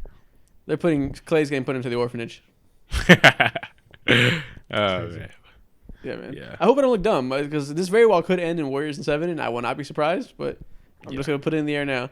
All playoffs, I try not to pick the Lakers every time, just like avoid my fandom being too biased, but just lean into it at this point. They're going to win. You're too far gone. I keep tippy-toeing. It's like, I don't know, the Warriors might win. The Lakers are going to win. Own it, respect it, and put it on your chest. And speaking of fandom, I guess, is this a good time to transition to whatever Donovan team is doing in the playoffs? That's a segue. That's a segue. Time. That's a segue, Mo. Donovan, tell us about Knicks versus Heat. Tell us about the series. Oh yeah, the Knicks are going to win in 7. Okay. The Knicks are winning in 7. Wow. Both of these, both of these 3-1 leads are going down. And have some shame. I felt no, not even. And I'll tell you why. Game 5 was going to be the hardest game, in my opinion, to get. I actually think it might have been harder than Game 6 to get. I don't feel, even though that they were down 3-1, I don't feel that the Knicks have been significantly outplayed by Miami. I don't think that the Heat have looked great at all in this series. I think the shooting has been kind of erratic for Miami as well. If you look at like all of the stats, the Knicks have out-rebounded them. They have the same amount of steals per game, 0.6 differential in terms of blocks. The field goal percentage, about the same. 3-point percentage, about the same. What's been the difference has been literally Heat culture. The Heat they've gotten every single loose ball. They've hustled more. They've been able to get more of like the timely plays. And in this series, you could talk about all the X's and O's. I don't think that that's what's happening here. This series is very, very like dirty and muddy, and it's just like slow. It's a rock fight, like the entire time. And there's a couple plays that decide the game. I think that the Knicks got their swagger back in Game 5. And, like, first off, the play Quentin Grimes made where he gets body checked by Bam Adebayo, hurts his leg, and is hobbling over to guard Jimmy Butler and then steals the ball from Jimmy Butler. Like that, like those are the types of plays that in the first 4 games were going Miami's way. And you saw it in Game 5 go the Knicks' way. I think they can take that into Game 6. And if you get a Game 7 in Madison Square Garden, Jalen Brunson also felt unlocked in Game 5, right? The ISO stuff was working again. You get back to Game 7, I think that the Knicks are winning because, again, I don't think that the Heat have played well enough for me to definitively say, oh, yeah, they're going to win this game. They haven't played well. They've played better, but not well. So I think New York has a chance. I think that they got it.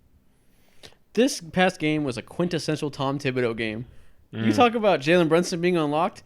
I fucking hope he is. He played 48 minutes. He better be unlocked. Two guys, him and Quentin Grimes both played 48 minutes. And listen, RJ Barrett had 26 points. He shot the ball 17 times. Can you rely on that? Probably not, but that's what you need in these type of games. You need role players to explode. And if you look across the aisle, Jimmy Butler shot 12 times, 19 points. We're going to need to see him have his version of what Jalen Brunson and RJ Barrett just did, where they just unload the clip and play all game. They need that from Jimmy Butler. And I know he's hobbled, isn't 100%, but we're going to need one of those old-fashioned bubble. We get the pictures of Jimmy Butler bent over, tired because he's giving his heart out. He needs to do that this game. It's not going to work, though. It's not going to work. I think, like, listen, also Duncan Robinson came alive in Game 5. Him and Caleb Martin both came alive from 3 towards the end of that game. I don't trust both of them to be on from 3. Like, that's not happening again. And so I don't see a way where Miami like blows this game wide open. Yeah. Obviously, if they win, I'm not going to be shocked, right? Like I said, they've been able to control the pace. It's felt like they've been in control a majority of the series, and it's felt like New York has been kind of fighting uphill. But the Knicks are here and they have something, and Julius Randle also had he had a very good second half of the game. And there's a lot of offensive momentum for the Knicks that they didn't have in the first 3 games. And I think that they can carry it over to Miami. Mo, how do you feel about Julius Randle right now? 13 All-NBA. Oh, my God. I mean, not great. To be quite honest with y'all, I purposely avoided watching that game because I thought it was just going to be like... Why are you laughing at me, man? Anyways, I thought it was just going to be a wash. And I remember yesterday I was in a town in Georgia and I was walking past by bars and stuff like that. And I saw the game was it was not close whatsoever by Miami. You were outside? And then, I was outside. I just got some ice cream, man. Not outside like that. I come back home and I see that the game is like 106, 107. And I'm like, what is going on here? Why are the New York Knicks up by this much? And I hopped on Twitter and I started to see all the minutes that Jalen Brunson was playing and stuff like that. So overall, like, I don't feel good about the Knicks. I don't feel good about Julius Randle for like multitude of reasons. Of course, like he's coming back from injury and blah, blah, blah, blah. But like more so, I just don't trust the Knicks because if this dude is supposed to be, if not the best and the second best player on your team or whatever, and he's saying the stuff that he said a couple nights ago, maybe that did light a fire under him. I'm gonna like divert to y'all from what you guys saw, but I just still don't trust them, bro. For the little that I saw, I still don't trust them. Yeah, I think there's no reason to trust them. You're right. Like it is. Those RJ Barrett can shoot 25 for 25 from the field. I'm not trusting him still. And that's fine. Valid. Listen, that's 100%. Guys, that's 100% fair, and you cannot trust him. But RJ, since Game 3 of the Cavs series, has been a completely different player than what he was in the first two. The first two, he was complete trash, and he has turned it around. He's been a very, very good player. He's driving to the basket very, very strong. He's putting a lot of pressure on the Heat's rim defense, and on top of that, the Knicks also have another level to go. Josh Hart he's been a little bit inconsistent. He's been in foul trouble, right? He's played 9 minutes this past game. Yeah, there's been foul trouble. There's been a little bit of injury, right, left over from the Cavs series. Like Isaiah just said, he only played 9 minutes. If he plays 15, 17 minutes in Game 6, you're gonna get a little bit more defense. He's a great connector. He can knock down shots. We've seen him do it time and time again. I think the Knicks have another level that they can go in terms of like their desperation mode on the road, and like that. The game four when they went down 3-1, that game was 100% lost because they just couldn't figure out how to rebound, and they didn't know how to rebound, and the 3-point shots weren't falling. Man, that's kind of moved a little bit closer to the other end of the spectrum, where they figured out a little bit more how to rebound last game. A couple more shots fell in Game 5, and as you keep progressing, right, you're going to be able to keep the game close, be in a one possession game, and I think that they have it. Like I would not be shocked if the Knicks I didn't realize how bad like New York's bench has been. Non-existent. Yeah, like literally like non-existent, and I don't really. I mean, this is like a Tom Thibodeau special, like you said, and maybe it's like set up that way for that. But I don't know. In a playoff game like this, like you said, like Jimmy Butler only took 12 shots. Like when you go back to Miami, that is not happening. He's getting up at least 24 shots. So yeah, I think we're gonna see the game of Jimmy's life in Game 6. I think whether make or miss, he is shooting that motherfucker. He's gonna be shooting a lot of shots, and typically, he doesn't have big cold streak games. Just a style of play. He doesn't take a lot of threes, not a lot of deep shots. Like, it's pretty rare he shoots inefficiently at a high volume. So, I'm going to put my faith in Jimmy Butler closing it out. But, like you said, it's such a rock fight that, like, it's hard to predict the series either way. I'm taking Knicks in 7. I can't. I also can't think straight when I'm watching this series. So, like, I'm taking the Knicks in 7. I cannot disrespect the Knicks. The last time I did that, they whooped the Cavs' ass in 5 games, and I and literally almost everyone else was just about wrong. So I can't fault you for that. I'm still taking Miami in 6, regardless of the fact, just because I just think that the Heat culture and they have more depth, and Jimmy Butler is going to have a Jimmy Butler type of game once again. And yeah, that's the way I'm leaning. Okay. Before we move on to TikTok time real quick, let's talk about these All-NBA teams that just got released. Oh, yeah, let's see it.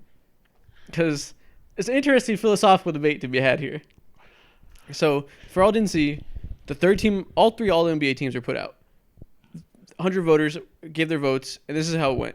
Third team is Damian Lillard, who is outside the play-in race, De'Aaron Fox, LeBron James, Julius Randle, Domantas Sabonis. Pretty shock, right? I think Damian Lillard probably deserves it, even though his team is pissed because he was so good. Yeah. Arguably the best Second season team of his career. I don't even think it's arguable. I think it was definitely. Second team, Stephen Curry, who's there because he missed a lot of games. Donovan Mitchell, Jimmy Butler, Nikola Jokic, Jaylen Brown. I thought Donovan Mitchell would be first team, so it's a bit surprising to see him second team. Also a little bit surprising to see Jimmy Butler second team. He didn't have the best regular season in the world. And he wasn't even an all-star. A good amount of time as well. Yeah, he wasn't even an all-star. Yeah. Wasn't even weird. Oh my God, bro. But whatever. This is Jimmy Butler. No one's going to throw a fit. LeBron probably would have been there if he didn't miss time. So be it. First team. Because he said Donovan Mitchell wasn't there, despite being the 3rd seed and having the best season of his career. First team is Luka Doncic, Joel Embiid, Jason Tatum, Giannis, and Shai Gilgeous-Alexander. Shout out Shai, man. That is crazy. Shout out Shai. I love Shai. I'm a big fan. I would want to give him my vote. I probably would not have voted him though for first team. Me neither, but I love him, so I'll let it slide. But yeah, I definitely would have voted Donovan Mitchell, considering his team was a 3 seed, and he was incredible. But as a Shai lover, I'll let it happen. Yeah, I think Shai, like, I don't know, it's up for debate as to like who had a better season. I think like because Donovan had so much more, a lot of help on his team and the things that he needed to orchestrate, like his stats are not going to be just naturally that impressive. But overall, when it comes to like just overall season, he dropped like 71 points this season, yo. He did. He had so many classics this season, so many moments. And yeah, I understand. I love that they're giving Shai respect, but this is messed up. This is criminal. This is offensive. I don't know if I'm going that far, but it is weird because, you know, it's been a precedent for years that team success matters in All-NBA, just like it was in MVP and All-Stars. And we're seeing it kind of go away a little bit because people are learning that it's a team sport and you should probably reward individual dominance even if their team sucks around them and holds them back. But it's strange that both first-team guards that didn't make the playoffs at all. One didn't make the fucking play-in, but he was so stupendous. Sure, Luka can still be there. He's Luka. Yeah. If Lillard can be 3rd team, Luka can be 1st team. I guess I get it. But shaving there, also not making the playoffs, is interesting. Yeah. You kind of have to put D-Mitch there. Or Jaylen Brown, maybe. No, I would. First team, no. I mean, he was a 27-point per game scorer on the 1 seed, or 2 seed actually by the end. Like, it wouldn't have been shocking. It's kind of the same situation as Donovan Mitchell. I would not consider Jaylen Brown to having one of the 2 best guard seasons in the league. Me neither. But so I'm just saying the argument could be had. I'm not doing that. Also, while we're on the subject, Anthony Davis, right? Kind of snubbed. Like he played the same amount of games. He played one more game than LeBron. And there's a lot of people on this list that didn't play a lot of games or that missed a lot of games this season. And throughout the entire year, all of us were saying that Anthony Davis was having like a career year and kind of looked like him. It's kind of interesting that he was left off. I don't think it's interesting because it's not surprising because I hate people who are like, oh, the media, but like the media weirdly hates Anthony Davis. Like, y'all saw the NBA on TNT last night and ESPN this morning? They were straight laughing at him for having a concussion or having a fear of a concussion. Yeah. Like, the narratives around him and the way we talk about him and his body is so weird that people have, like, such a disdain for him for getting hurt so often that it doesn't surprise me. He wasn't even an all-star, which is crazy. Yeah. What do you guys think about Ja not making the list? It makes sense. No blickies on the list. It's a blanket rule. No blickies. Facts. That's how it goes. No, I mean, I it was going to be him or De'Aaron Fox for the last spot, and I think everyone respects the shit out of Fox this year. So like they were never going to give it. They were never going to take him off. And Fox, again, was not waving a gun on IG Live, so like he's gonna get that. Yeah, because like we're talking about missed games. Ja's missed games were a lot more hold against himable than somebody else's missed games. Twisting your ankle is one thing. Doing what Ja did is a whole different issue. Oh man, yeah. But I mean, when it comes to first team, I mean, just to make an all NBA team, from you guys' perspective, there's when it comes to things like this, or just most NBA awards, all we can go by is like what has been done in the past and how players got rewarded and why they're there. All we can just look at is their track record and history. So for you guys, your own personal opinion, so like what has been done in the past, like what qualifies a player to be all NBA? I look at it as a combination. I look at team success a little more in this than like all-star or whatever, because I feel like it's a combination of individual excellence. Like you have to be impactful and productive. Like I'd say 65% that, 35% team success. So it matters more how good the player is, but team success is like how you differentiate it, because there's a lot of players that average 30 these days, a lot of players that put up numbers. So I think like impact to winning is a qualifier there. I like the team success aspect in this one as well, just because at the All-Star break, and even though that the break is like 60 games into the season, you still have a final stretch, right? And so this one is kind of all-encompassing, right? You can flip the switch at any given time, and so it takes into account every game rather than just like a portion of the season. So that's why I like team success here. So like that's why, and also with the play-in, a lot of these teams are half a game behind the 8 seed. So like under the old rules, they would be in the playoffs, right? Or like they would be right around it. So it's not egregious that somebody on the 10th seed is on first team All NBA, because listen, the Thunder, they did win a play-in game, right? They were on the verge of going to the playoffs before they got, smoked by Minnesota. But like, so I'm okay with Shea there. I would have honestly more of a disagreement with Luka being there over D-Mitch. Yeah, but he's Luka. But listen, there's several guys that we can look at and like, but like it's him. They didn't make the play-in, and they traded for Kyrie Irving, and it was Luka and Kyrie Irving, and they missed the play-in, and they got worse. They were in there whenever they made the trade. That's the crazy part. They fell out. So that's where my biggest gripe on first team would be, and he's the one that I would 100% replace over Shea. Okay, but you still have him All NBA though, right? Yeah. Oh, okay. Yeah, it's fine. Yeah, so, he's still one of the 15 best players in the league. Isn't it crazy that in 5 years of his career, Lucas had 4 first team All NBAs? That is insane. Wild. First team All NBAs. God. I know. Also crazy. The last 5 straight years, Giannis has been there, and he's gotten 100% of the votes every single time. Not a single voter in 5 years has put Giannis below first team. Man, that's ridiculous. Look at us. That is ridiculous to think about. Let's look at the media doing something right for once. Yeah, shout out to them. Shout out to them. My only thing, have former. Like my only thing, like I sit there and I'm listening to you guys and how you value team success, and I can agree with that 100%. But my brain tells me like, okay, team success, blah blah blah. I see Jimmy Butler there. Why is he there? Why isn't someone Drew Holiday there? Like, I'd rather put Drew Holiday because he was an all-star. He played more games. I think Jimmy Butler put up the better counting stats, but it's not by like a huge landslide at all. Drew Holiday basically put up 25 and 7 a game on great efficiency, So it's like, and he was like the number 1 seed. So what are we doing here? Yeah, I wouldn't have put Jimmy Butler high either. I probably would have put LeBron over him. Like, LeBron missed time, and it's easy to think about LeBron now as, like, not all NBA caliber because we're seeing him be slow and injured in the playoffs, playing through that foot injury. But early season LeBron, before he hurt his foot, was incredible. He was averaging 30. Like, I can't see a justification for putting Jimmy above him. Yeah. Fair. This stuff needs to be... NBA needs to start stripping votes and giving them to people like us. That's what I say. Yeah. Did you see Mark Jackson is the person who didn't have Luka on his MVP ballot at all? He wasn't top 5. Oh, really? Oh, I'm not Luka. No, my bad. Jokic. Yeah.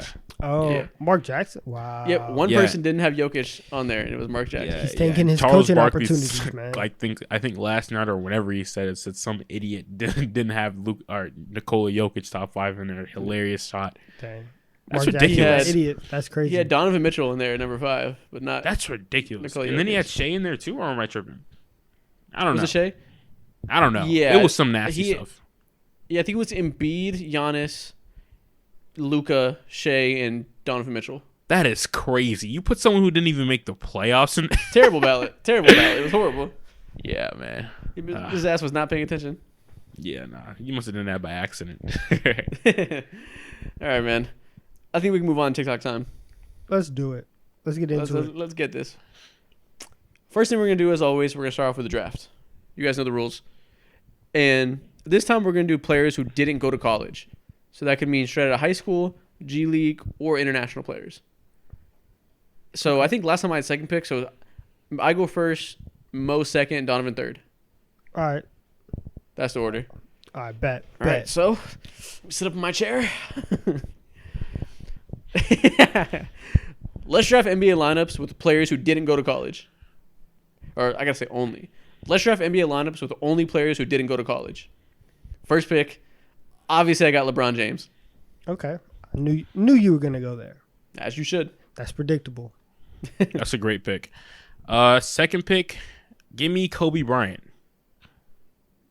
Again, predictable. But I respect it. Okay. All right. We're going to double up here. With my first pick, give me Kevin Garnett. Okay. And with my second pick, give me Tracy McGrady. Ooh, that's a nasty bucket getter combination. Okay. Oh, man.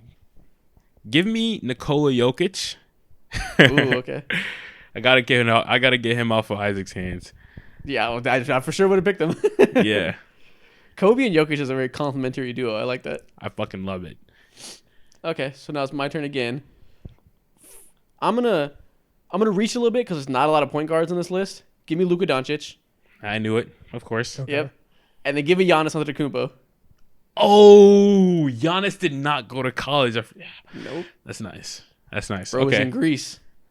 Cool. I love that. Okay, so you got Giannis. Give me Kevin Garnett. Give me the big tickets. I got him. Wait. You were not paying attention. I got Kevin Garnett with my first pick. Who was your second pick?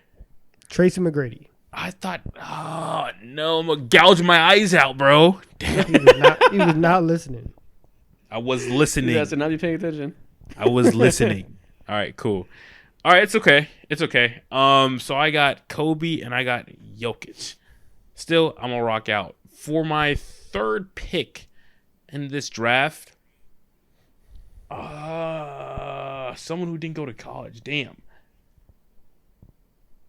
I fucking hate that I didn't pick him, bro. Shit. This man did not do prep. Yeah, I know. Bro, I was blowing up the toilet before this. Oh, my God. Oh, man. Okay.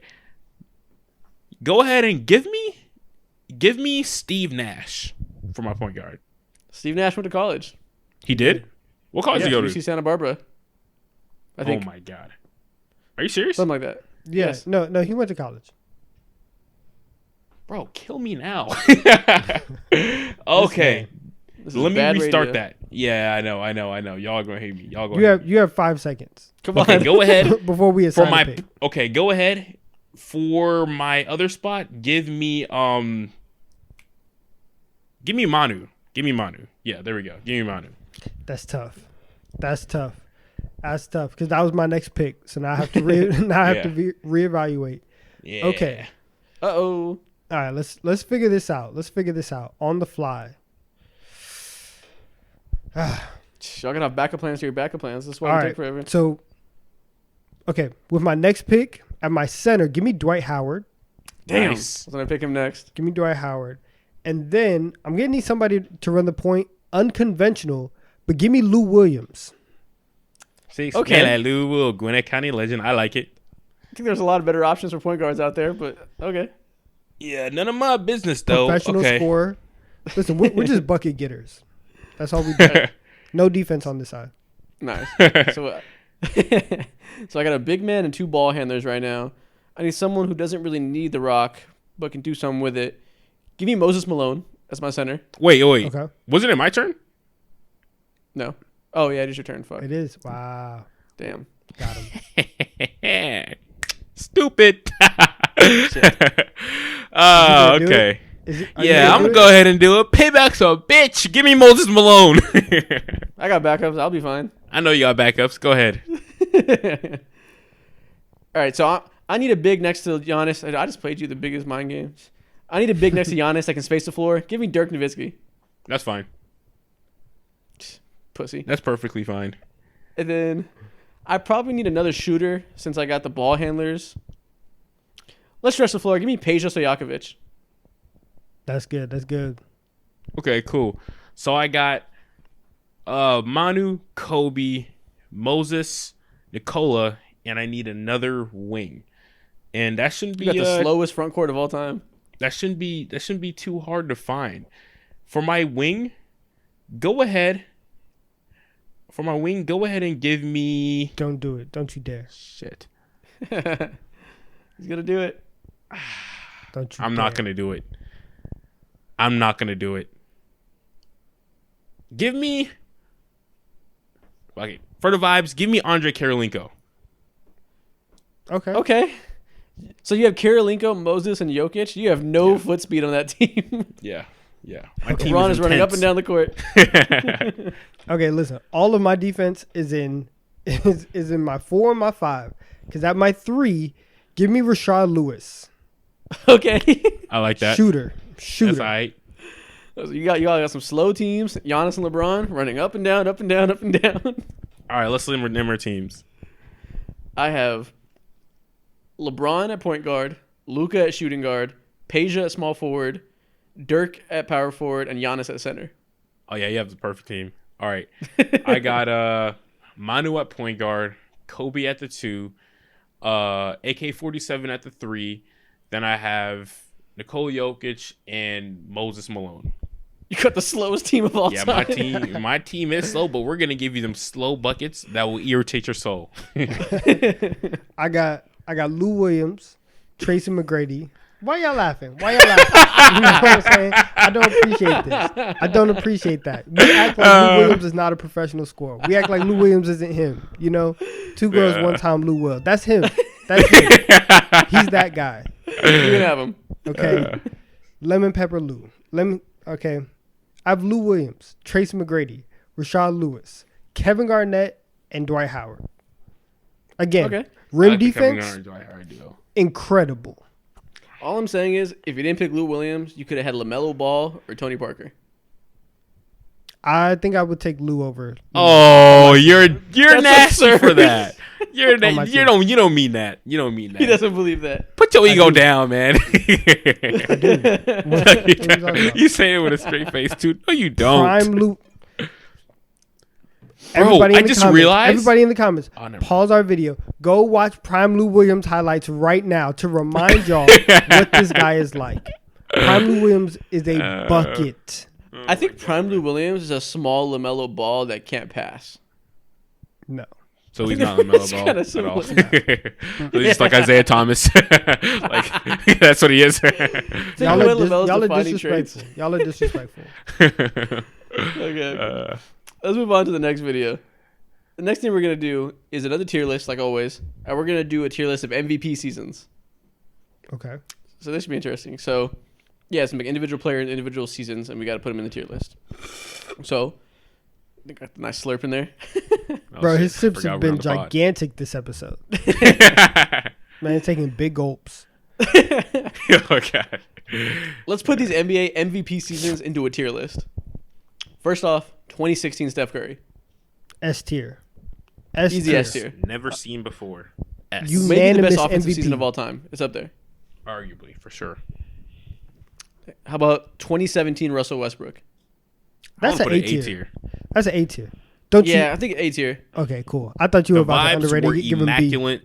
During the last game of the season, I think he secured like the triple-double record, knocked out the Denver Nuggets from like playoff contention, and also he hit the game winner. Like, yeah. And along with that, with the storyline, just amazing. In terms of just like impressive performances and doing the most with the least, it's got to be up there. But he's just not as good as the top tier guys like Steph, so he can't be in that top tier. But he's damn near. Mm-hmm. I know, but as time goes on, if you really look at Russell Westbrook's play style, career high 3-point percentage, and also the team around him, bro, he was playing his front court nasty.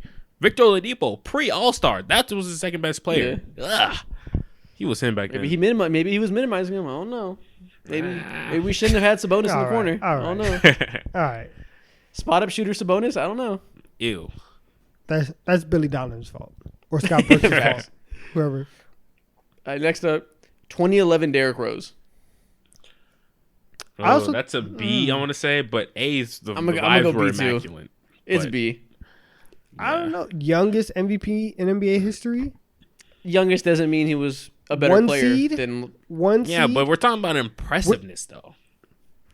Listen, he was the 1 seed in a LeBron-led conference. 66 wins?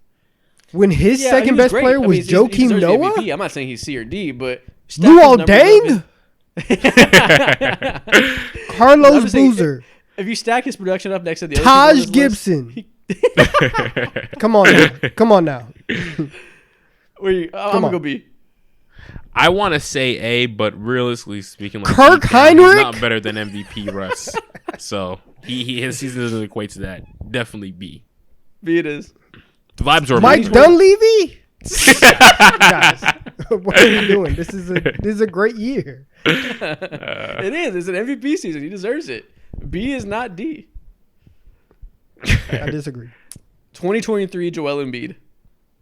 Do I want to say B or C? It can't be higher than B. I think B is okay. I kind of want to say C. Listen, Joel's gonna hit me. This is a C. Yeah. This is an MVP won by false Kendrick Perkins narratives and an attempt to start the race war. It's a C. It's a C. I can't support it. I can't do this. You know, it's definitely worthy of an MVP. Like, he 100% deserves it. But compare it to other MVPs, it's not that impressive. So I can rock with C. Yeah, absolutely. It wasn't hands down, and also it felt really forced. It wasn't like a wash. Oh, he's definitely the MVP. It felt like, here, fine, you can have it. Don't bother me anymore. Type MVP. Yeah, the rest of these aren't debatable. They were clearly the MVP, and this is obviously a debatable season. Easily. Last one, 2012 LeBron James. Oh, 2012 LeBron James is an S. S tier. S tier for sure. You could pick any of LeBron's years in Miami, even the ones he didn't win MVP, and they would still be S tier MVP years. Yep. Yeah. God, yeah. I said Steph Curry might be the best offensive season ever. This is 2012 LeBron might be the best player ever, individual season ever. It's ridiculous. Yeah, facts. That shit was never seen before. What he was doing back then, God, man. And y'all were too busy hating on him. Shame on you. That's the tier list. People can be real mad about some of those. I know. The D-Rose, people are going to slaughter you for that. Let them. All right, next thing we're going to do, you guys are going to have to guess these NBA teams based off their starting fives points per game. So I'm going to go ahead right now and I'm going to text you some numbers of points per games, and you guys are going to have to tell me who this team is. Hopefully it doesn't take all year for you guys to get the text. No, I think I got that good Wi-Fi this time. Can you guess these NBA teams by their starting fives points per game? First off, this one. Point guard, 19 points. Shooting guard, 17. Small forward, 15 points. Power forward, 24 points. Ooh. And center, 13 points. It's a very well-rounded. Wait, is this year? Yeah, it's this year. This is the Toronto Raptors. Well, that was fucking easy. Yeah, the Toronto Raptors. It had to be. Look at that. Well-rounded. Yeah, it had to be. I thought the addition of Jakob would throw you off because he wasn't always a starter at center. Yeah. I didn't know he averaged 13. That's kind of crazy. Shout out to Jakob. Jake Puddle. All right, how about this one? Wait, Mo, don't say nothing. Hasn't come in yet. Cool. We're always dealing with this man's Wi-Fi. I know. Listen, one day I'm going to upgrade and I'm going to get good Wi-Fi. One day. All right, I got it. For the audio and video listeners, this is point guard, 29 points. Shooting guard, 22. Small forward, 17. Power forward, 8. And center, 7. This has to be the Warriors. You sure about that? Has to be? That's pretty definitive language over there.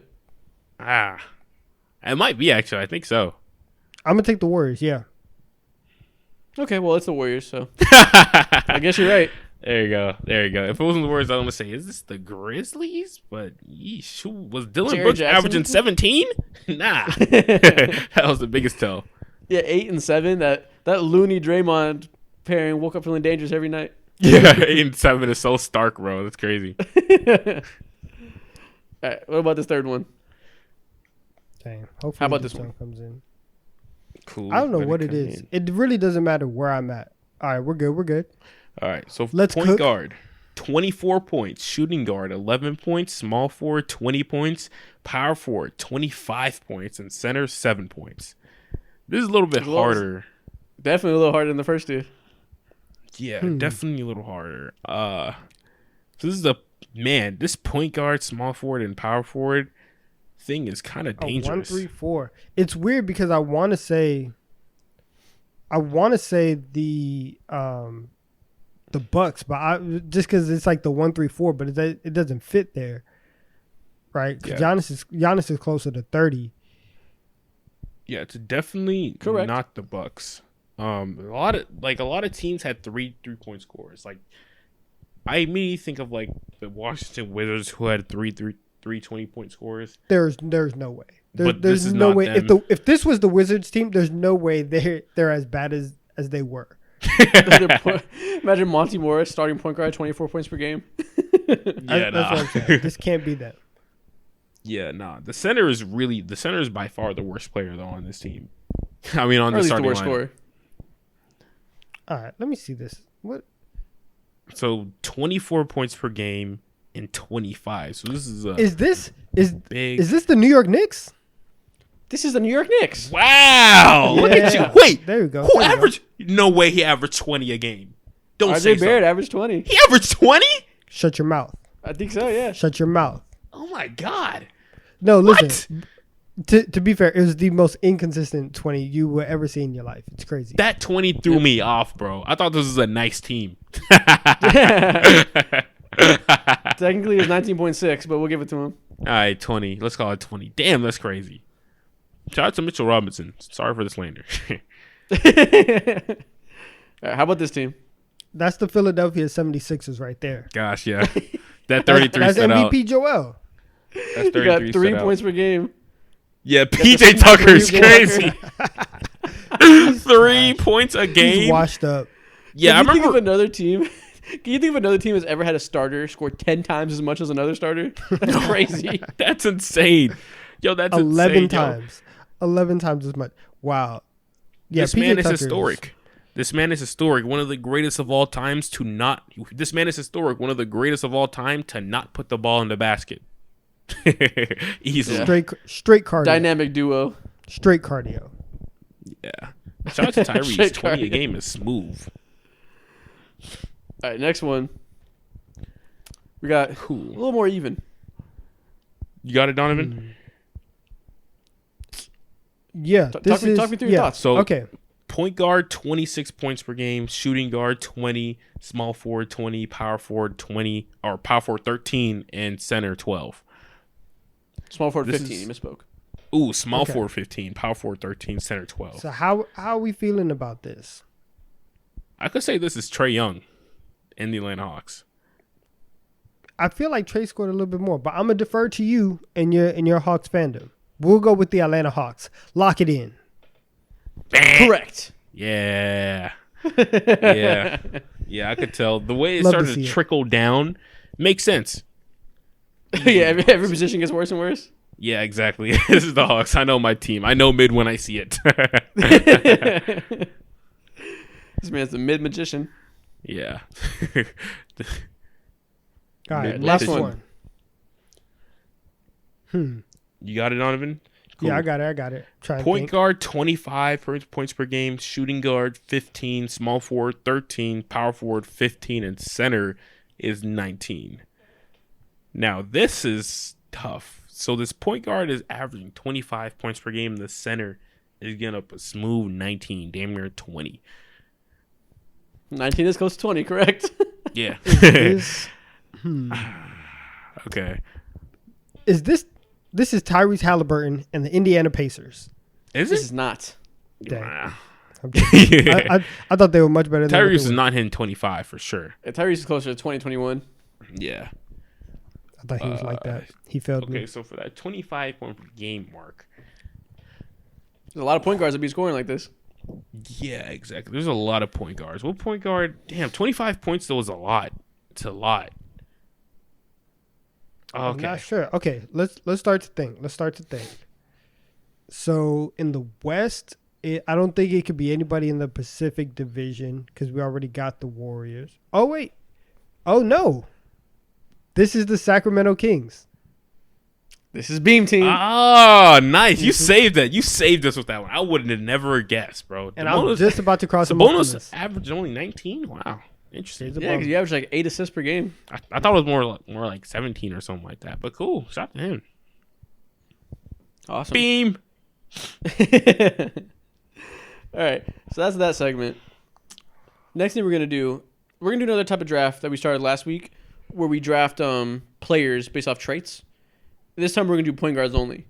Okay. So if you didn't see last episode, how it works is instead of drafting 1 through 5, like drafting a team, we draft body, shooting, finishing, passing, and defense until we build a perfect player.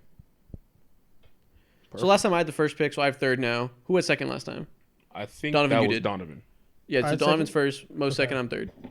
So, let's build the perfect NBA point guards. Donovan, you go first. The best trait. Give me Steph Curry shooting. Yeah, it's going to be the first pick in all these. You're all leaning for that, bro. Okay, Steph Curry shooting. Give me the second best shooter in the league, Damian Lillard shooting. After that, there's a gap. Ooh, okay. Damn. Give me Marcus Smart's defense.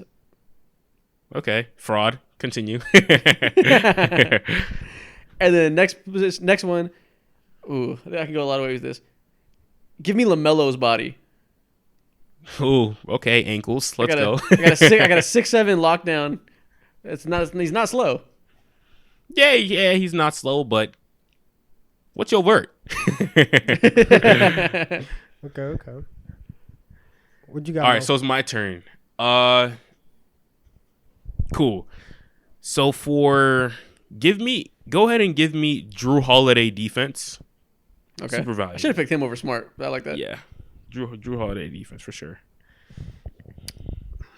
Okay. Trying to think. If we're talking point guards, give me Drew Holiday's body. Oh wait, he's off the board. I forgot. Oh no, you already said that. Where the rules were they going? You already said that. I mean, he can't pick a player twice. I literally can't pick it. Oh, okay.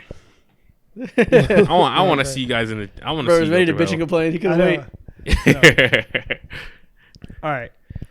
Give me. Give me Trae Young's handles. There's no handles. I forget the categories. It just body, shooting, finishing, passing, and defense. Okay. Oh, give me Kyrie finishing. Fuck, I was gonna pick Kyrie shooting. Yeah. All right. Damn. Give me Kyrie finishing. And that screwed me. This is tough. This is tough. Cause I want to pick this guy, but his body fails him a lot. But if we're going no injuries, give me Ben Simmons. Give me Ben Simmons' body. Ben Simmons can't move anymore. That's a horrible pick. Bro, he got the back of an 80-year-old. I said Ben Simmons dribbles like my grandma. We'll put somebody else's handles on him, right? But if we're just talking 6'10", barring That's injury. That's not going to make him move. Yeah. He's so that slow. back strains are for real. Barring injury, I will take either way. He can finish like Kyrie and he can shoot like Steph Curry. He can't finish like anybody anymore. He's disabled. I just told you. I just picked Kyrie's finishing.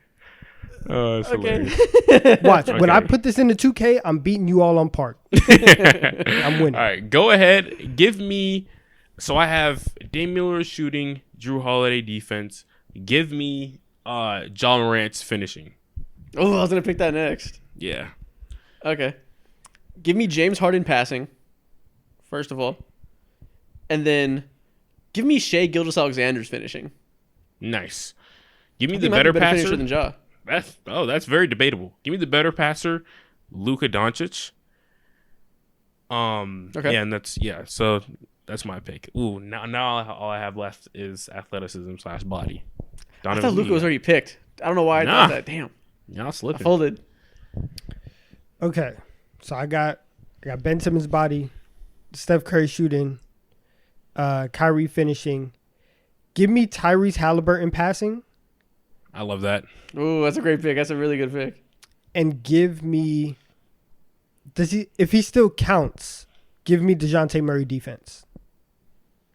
I think we have to count him as a shooting guard after this year. Are we counting him as a shooting guard? I think. Yeah, I guess we have to. Yeah. I think he was labeled as a shooting guard. Okay. I should check that. Yeah, he was. Okay. Give me Davion Mitchell's defense. I love that. Okay, that's a good. I like that. That's a good cut. I love that. That boy's a tough defender. Off night. Okay. Okay, cool. So all I have left is body and athleticism. This is tough. Cause y'all got the good ones outside of Ben Simmons. Whose body you want? Relax. Relax. Whose body do I want? I'm gonna pick the better 6'7" guard's body and athleticism. First off, Cade Cunningham. Okay. Not bad. Last pick. Give me Seth Curry's shooting. Say it again. Last pick. Give me Seth Curry's shooting. One of the better shooters in the NBA for sure. So what do I got? I got LaMelo's body, James Harden's passing, Seth Curry's shooting, Shea's finishing, and Marcus Smart defense. Nice. Okay. I have Ben Simmons' body, Steph Curry shooting, Kyrie finishing, Tyrese Halliburton passing, and Davion Mitchell defense. Nice. I got Drew Holiday defense, Damian Lillard shooting, and then I have whose body do I have? Oh, Cade Cunningham body. What are the other ones again? I got shooting, Luka Doncic passing, and then dude, what's my CTE is kicking in heavy. So I can't remember anything. Yeah, I can't remember anything. Let's move on. Yeah, move on. I won. That's all we need to know. Okay. Next TikTok we're going to do. We're going to talk about NBA all-decades teams and which ones would be better. So I'm going to send you guys a couple of these teams real quick that are from the official NBA all-decades teams that were released a couple years ago. Bam. So I'll just say the hook. Which NBA all-decades team would win which NBA all-decades team would win? The 2010s or the 90s? Wardell Curry the second. You think I'm passing up on that, man? Along with LeBron, KD. The weakest point in this is Marc Gasol. He would be fried. He would be disastrous alongside Hakeem. I don't think he would. Gasol. He did win a Defensive Player of the Year, right? Yeah. Gasol was a great defender. Like, I mean, he stole it from Bron though. He stole it from Bron. I'm going 2010s. Yeah, I think I'm gonna go 2010s too, just because John Stockton would have no idea what to do with Steph Curry. Yeah. He's getting cooked. Yeah, John Stockton and Malone. Harden's gonna obliterate him. Yeah, Malone is getting put through the blender, bro. You don't stand a chance. Bro, I didn't think about that. Malone has to run back and forth up the court guarding KD on the perimeter. No chance. The ball movement for this team is insane, bro. They're not gonna be able to keep up or catch up. Barkley and MJ are gonna Barkley a small forward. This team does not have good defense despite having Hakeem at the center. Like, they're gonna be slow. Yeah, absolutely, bro. Ran off the court. Not even close. Modern supremacy. It is funny to not give Jordan any mind. We didn't even mention Michael Jordan. Yeah, I know. Like, we already know what he's going to do. Like, no one really talks about Jordan. This team, Jordan and Bron are going to get there. So it's really about everybody outside of them.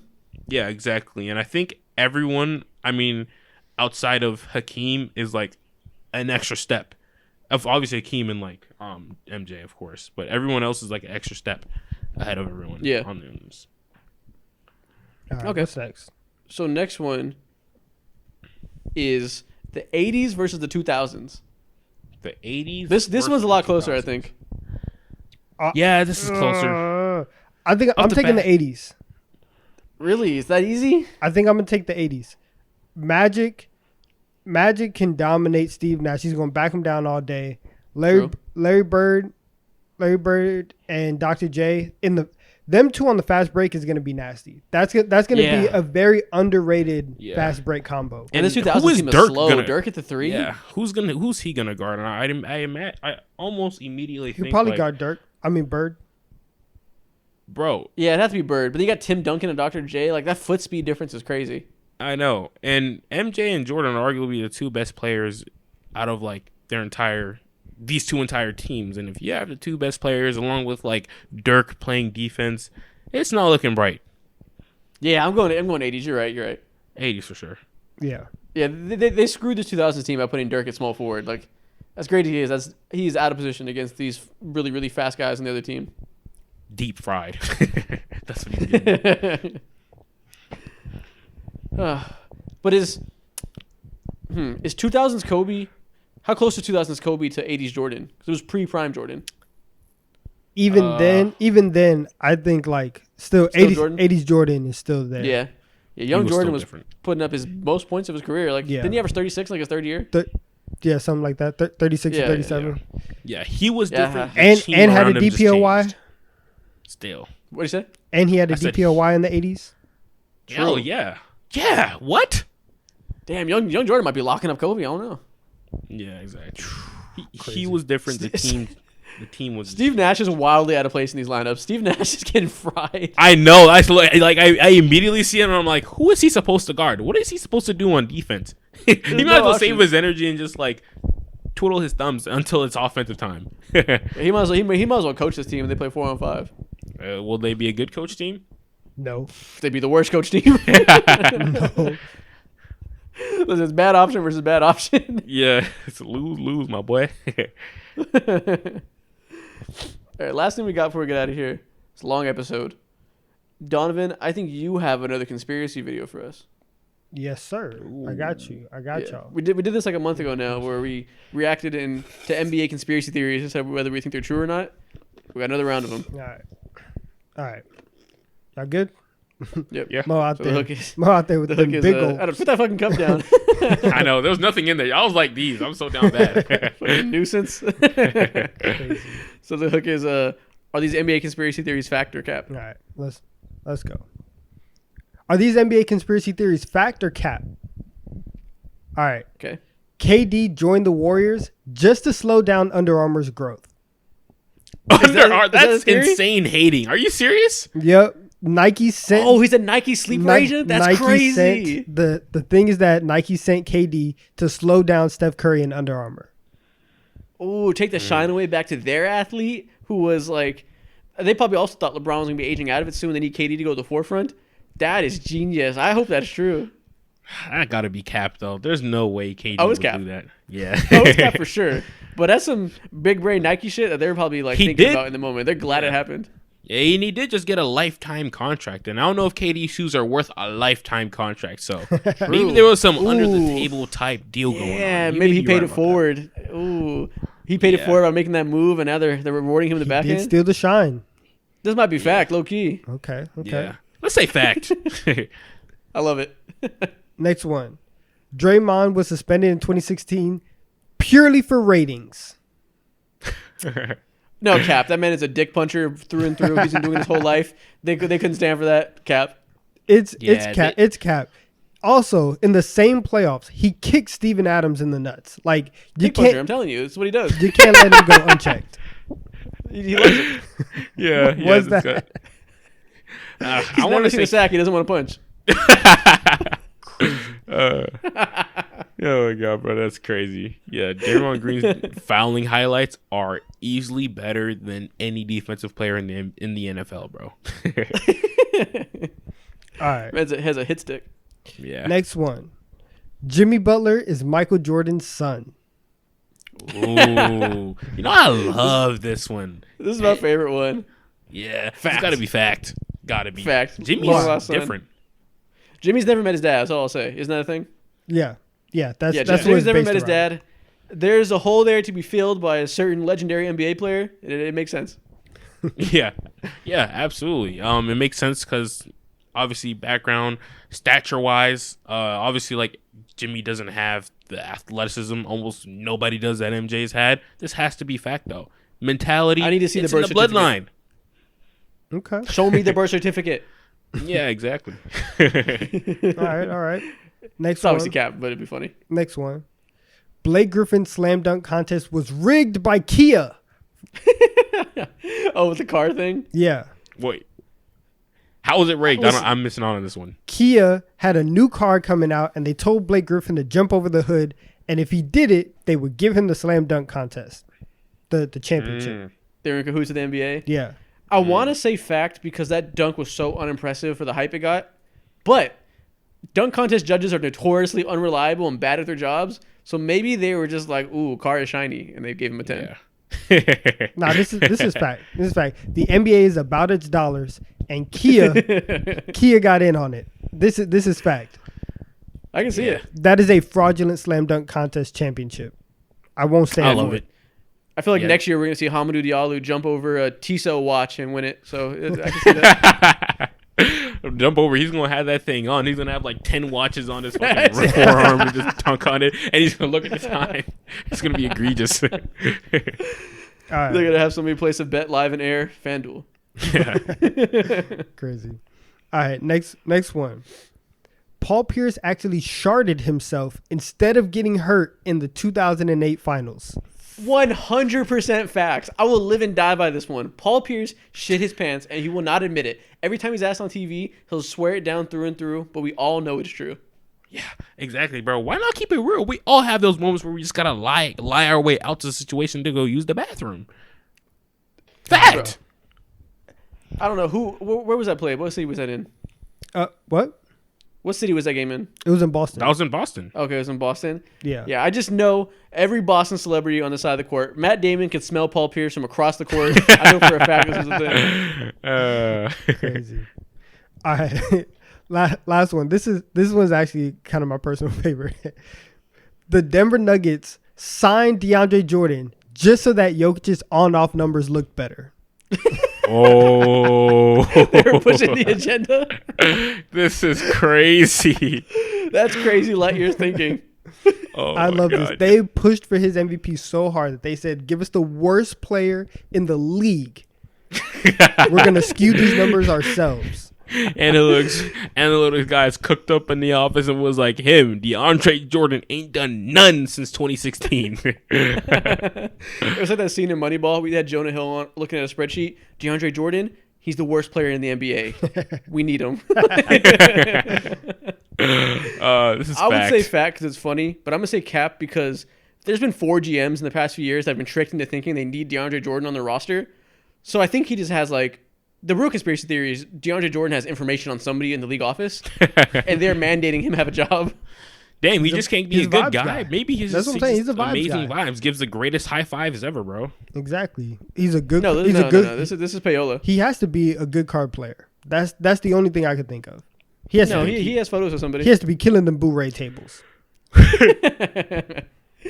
No, he convinced KD, Kyrie, Nikola Jokic, all these stars. LeBron, he has God, information. Man, it's insane. The Lakers signed him. Crazy. He has information. Crazy. He's an informant. Yeah. All right, that was it. That's the end of my list. This man is Snowden. Fire. All right, well, that's the end of the show. If you're still here, comment, why does DeAndre Jordan have a job? God. Wow. Oh.